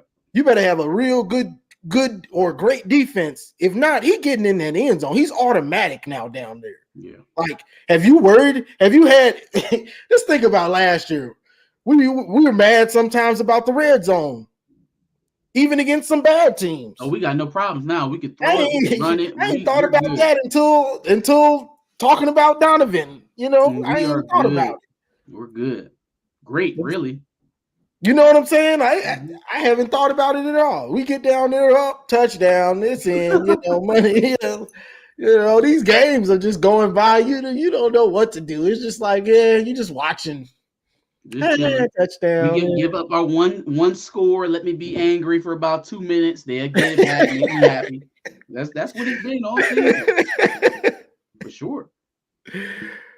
Ben Hall is a bigger Blake Corum. Dude is scary. Appreciate the $2 super chat. Yeah, dude. Ben Hall, it looks good. He reminds me of a little bit, and he's actually a little bit wider than him. Monty Ball from Wisconsin. Monty Ball, Wisconsin. Kind of runs with that pinball style. He's short, stocky, muscular, but has speed to him as well. I'm interested to see how Ben Hall shapes out. I think he's going to be nice, honestly. He looks real good, man. Who I want to see? Marshall coming up behind him, too. Oh, my goodness. Woo. You know who I want to see? I want to see what Cole Cabana has. They got to get him healthy, man. He got to get healthy. Is he hurt? He wasn't on the injury report this time. He was hurt coming into the season with some kind of hamstring or something like that. And he hasn't really played since then. Like he was hurt in the offseason, he was hurt in spring. And then when they asked about him in fall camp, he said he was dealing with injury. So I'm assuming that's what it is now. Or maybe he's just so far down the depth chart that's where he's at right now. That could be it because they got a lot of guys. You got Blake, Donovan, Khalil, Dunlap. Who else? CJ Stokes. Leon Franklin was getting touches the last game. Franklin, CJ Stokes. Like he's pretty far down the depth chart right now, especially if you didn't play during spring at all. Appreciate you putting that up there, Lulu. Don't forget. Oh, yeah, thank you, Lulu. I appreciate that too. Hey, Lulu be on point. I don't have to say nothing. Lulu just be on them. So that's what's up, man. Thank you. But yeah, I want to see what he's got. When I saw him in high school, it's just like he's just all lean muscle. Yeah, he's just all lean muscle. Kevin Grady is a pretty good comp too. Similar size of Kevin Grady. I like that. The way he stands and looks, he looks like he kind of reminds me of Toussaint. But I hated Toussaint. My He only ran so problem with soft. Toussaint is that he was so small. Is that even when he was running hard, guys would just yank him down, or they'd put him I off hated course this real dude. easy. He was so tiny. I hated him, bro. He was a Like, hard runner though. he would First show of up all, sometimes. he was the first running back to get over 1,000, right, in a long time, in a grip.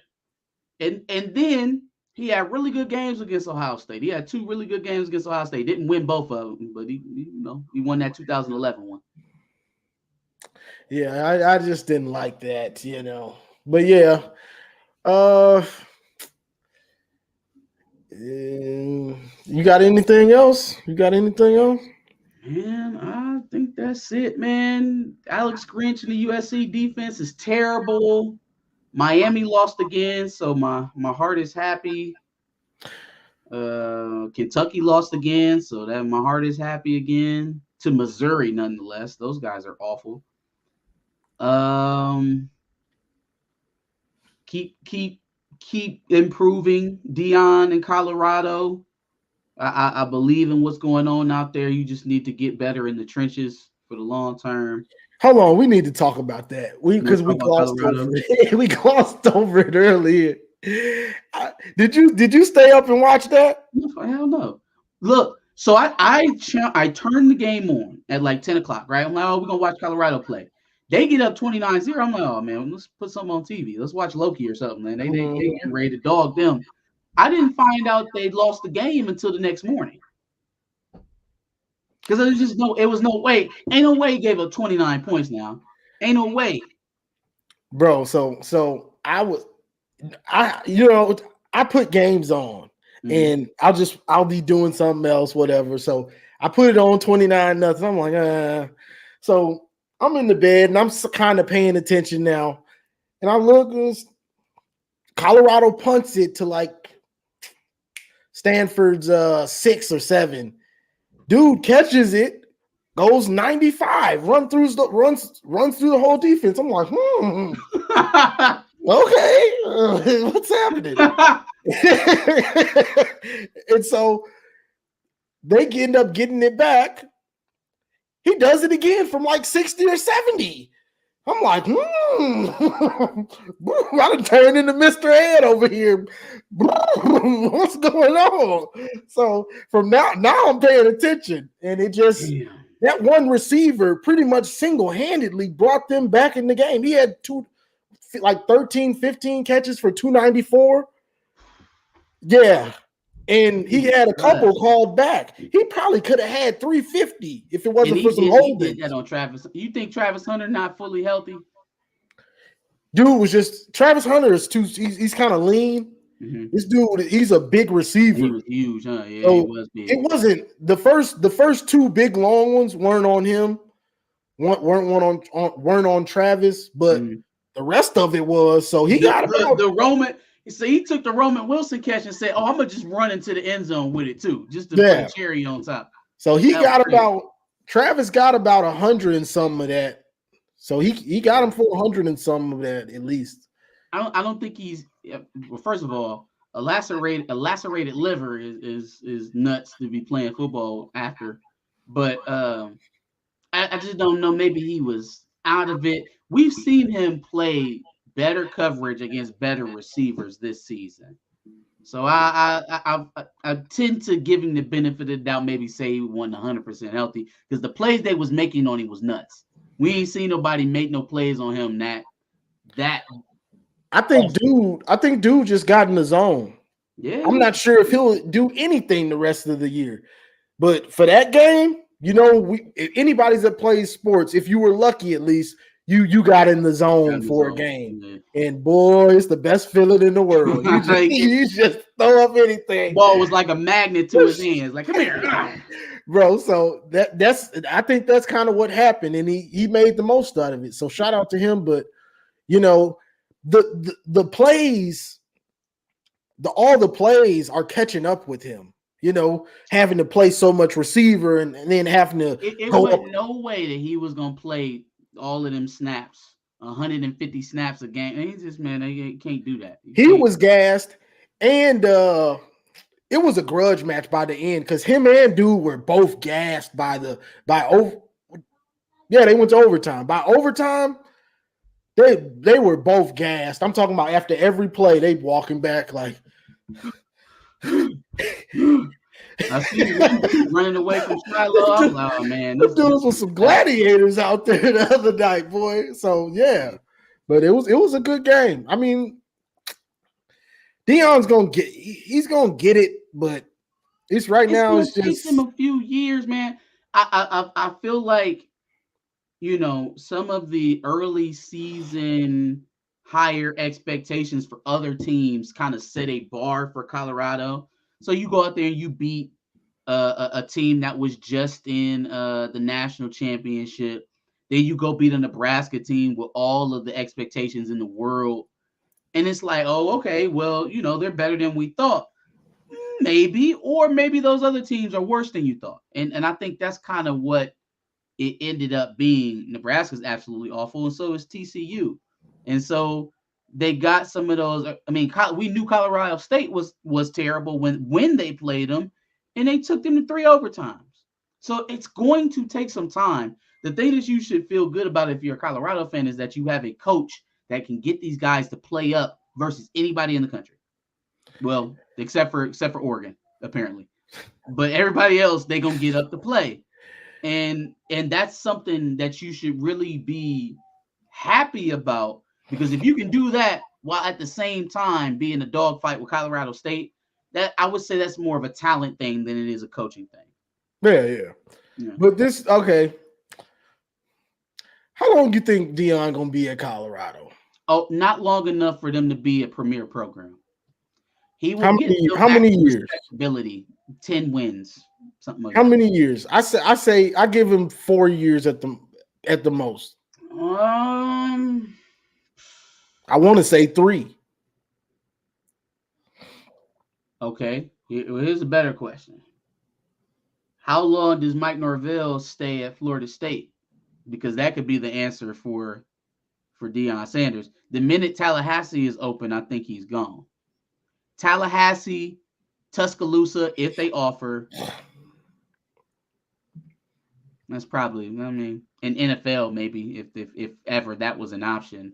But I think those are probably destinations he would step up to. Because now you're looking at it, you've already went from HBCU, from SWAC to Power 5. The next level up is from Power 5 to Elite Power 5. And so if you're kind of looking at the landscape of where you would think a guy like Deion would land, because he's not going to make a lateral move. I don't think he leaves Colorado to go coach Kansas after Lance Leopold leaves, or, you know, goes to who else needs to coach? Michigan State, or no, he's going somewhere big time. He's going to go to a bigger program. So if Alabama start calling after Nick Saban, I think he would leave. If something happens with Mike Norvell, Norvell goes to the NFL or something or another like that, or if he gets canned for some reason. Why? What's the problem between him and FSU? I mean, that's wouldn't that be your dream job? What's the problem there? I don't know, man. Well, right now they got Norvell. Norvell's taking them the way that they want to go. So there's really no reason to even dig in that direction, even after he was looking to leave Jackson State, apparently. But I mean, I don't know enough about Deion's personal history to know what the beef with, like, between him and the school are. But at this point in time, if Norvell was no longer an answer, you don't think that they would call Deion? I think he's their first phone call. He has to be. That's what I would think. He's their first phone call. Now, this isn't something that I'm saying is going to happen or nothing. This is just me just speaking on how crazy this would be. Could you imagine if this dude went to Miami? Could you just imagine? You got celebrities coming out there and all this fanfare in Colorado. Miami? Bro. Okay. It feels like a lateral move to me. And here's why. The reason why it's a lateral move is because everything you're talking about bringing to Miami is already there. Like but they it's just had not. coaching. They just had a coaching staff with Ed Reed, Jason Taylor, somebody else from the old Miami days, and headed up by ex-offensive lineman Mario Cristobal. Yeah, And but the they problem lost is to they're Middle not Tennessee fine. State, and they lost to Middle Tennessee State. I'm not saying it don't matter. No, I'm talking about the spectacle of Prime. Okay. I'm talking about Prime being at Miami. Them dudes ain't Deion. You know what I'm saying? So what I'm saying is just imagine, because all you're gonna get is that same spectacle at Miami, but you're in Miami now. So you're gonna get. Let's look at what the spectacle has gotten them in Colorado, right? I'm not saying it's gonna lead to no wins. No, okay, all right. So what are we talking about? We just talking about excitement, and we talking about winning football games. I ain't talking about winning no games. I'm talking about seeing Snoop Dogg and it's gonna be the Migos and everybody. Yeah. No, they're gonna be kicking it. They're gonna be a big party. They might even sell out the stadium for the first time in like a decade. Might even sell that joint out. I don't know how many games they're gonna win right away. Turnover chains, Colorado over. Turnover chains, back with the chains. I'm just talking about the spectacle that it could be, because it would be a very exciting time. Everybody loves to go to Miami, to party. Hey, I can go see Prime, the Hurricanes, and then go to my show and my club event afterwards. It certainly would fit. Prime feels like Miami. He feels like that's a good fit. You're oddly talking me into this. Prime because now you see it. You're gonna get Michael Irvin on whatever broadcast he is yelling, "I got my boy Prime back in Miami." That's how Michael Irvin definitely be sounding, though, for sure. That's exactly how he's sounding. FSU didn't want him. I told him come down to Miami with my brother. You know what I'm saying? It's gonna be lit. Yeah. No, hey, look, if they like it, I love it. I just don't think he's gonna be any better off in year one at Miami than he was at Colorado. But that's that's me. Yeah, that was just something I thought about, the spectacle. He'd have a much easier time recruiting for sure. For sure, the recruiting classes are already trending higher for Miami, so he would have a much easier time recruiting guys in Miami than to Boulder, Colorado, for sure. Well, they talking about this Michigan State. I guess we can touch on this and then we can get out of here real quick. Yeah, 71-0. Oh boy, 71. That's what somebody was saying. 71 points. Somebody was saying is the quarterback hurt? What's his name? Kim? No, Kim is hurt. Yes.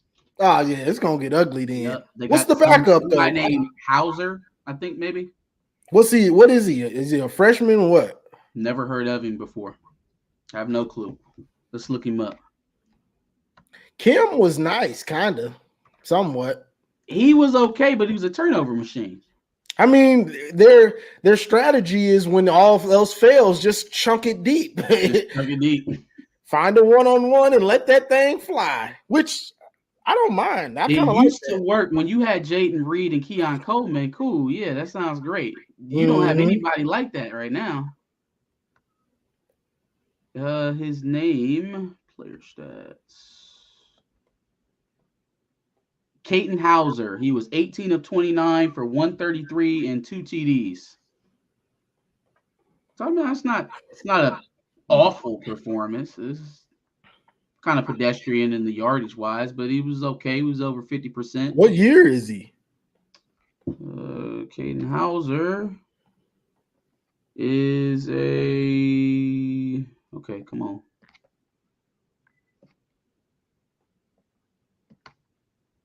Just gonna say Spartans.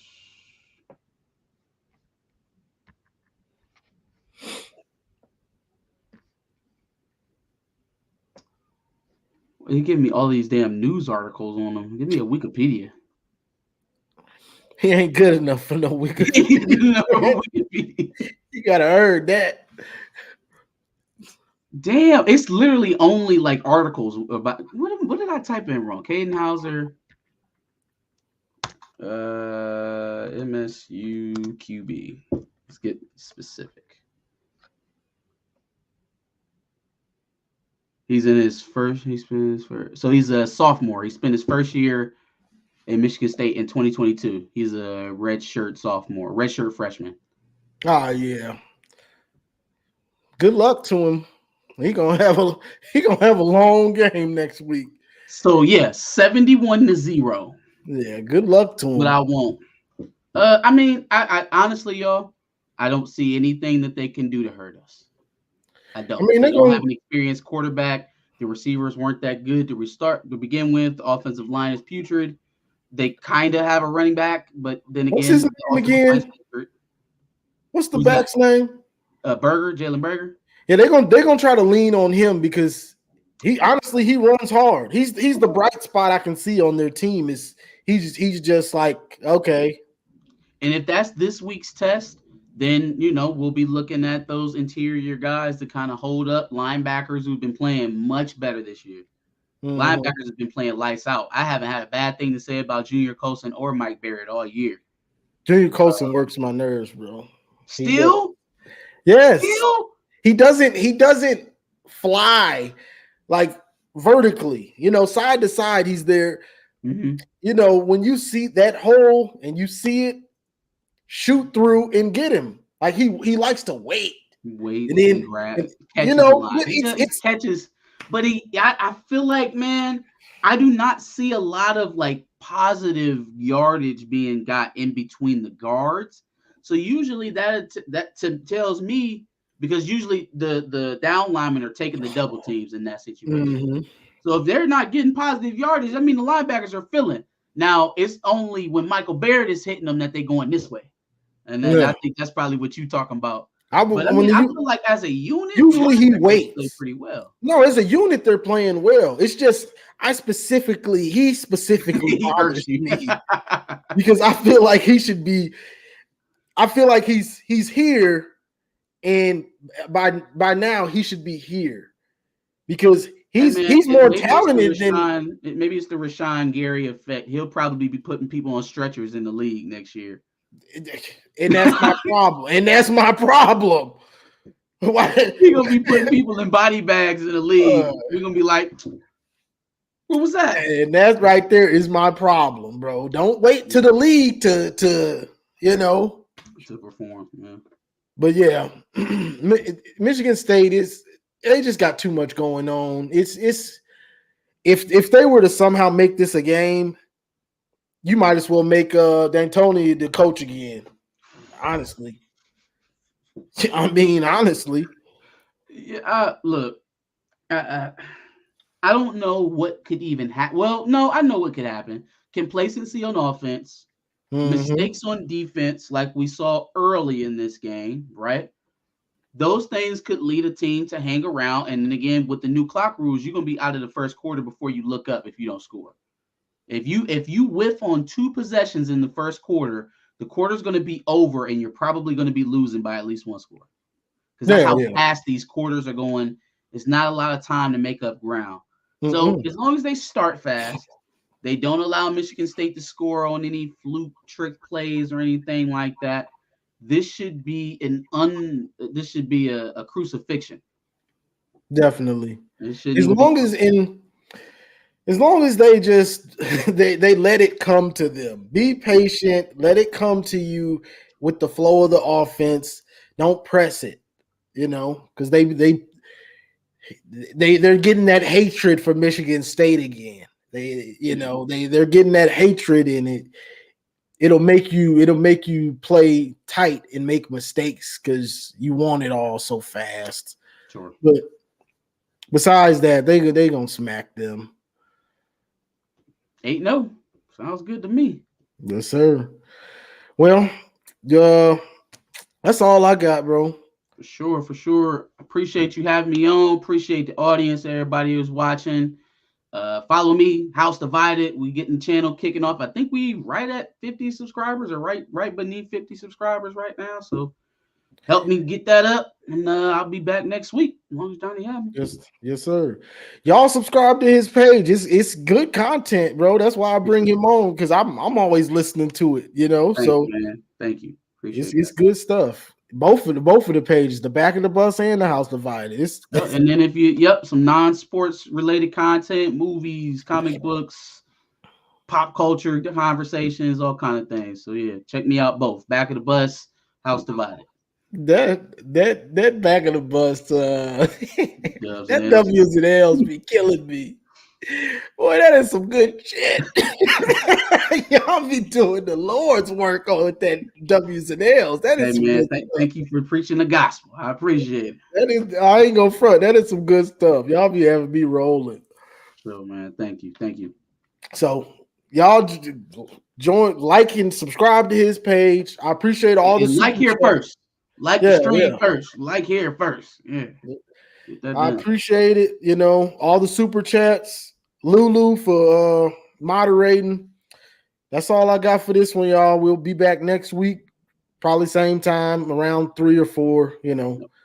But like, share, subscribe, and as always, go blue.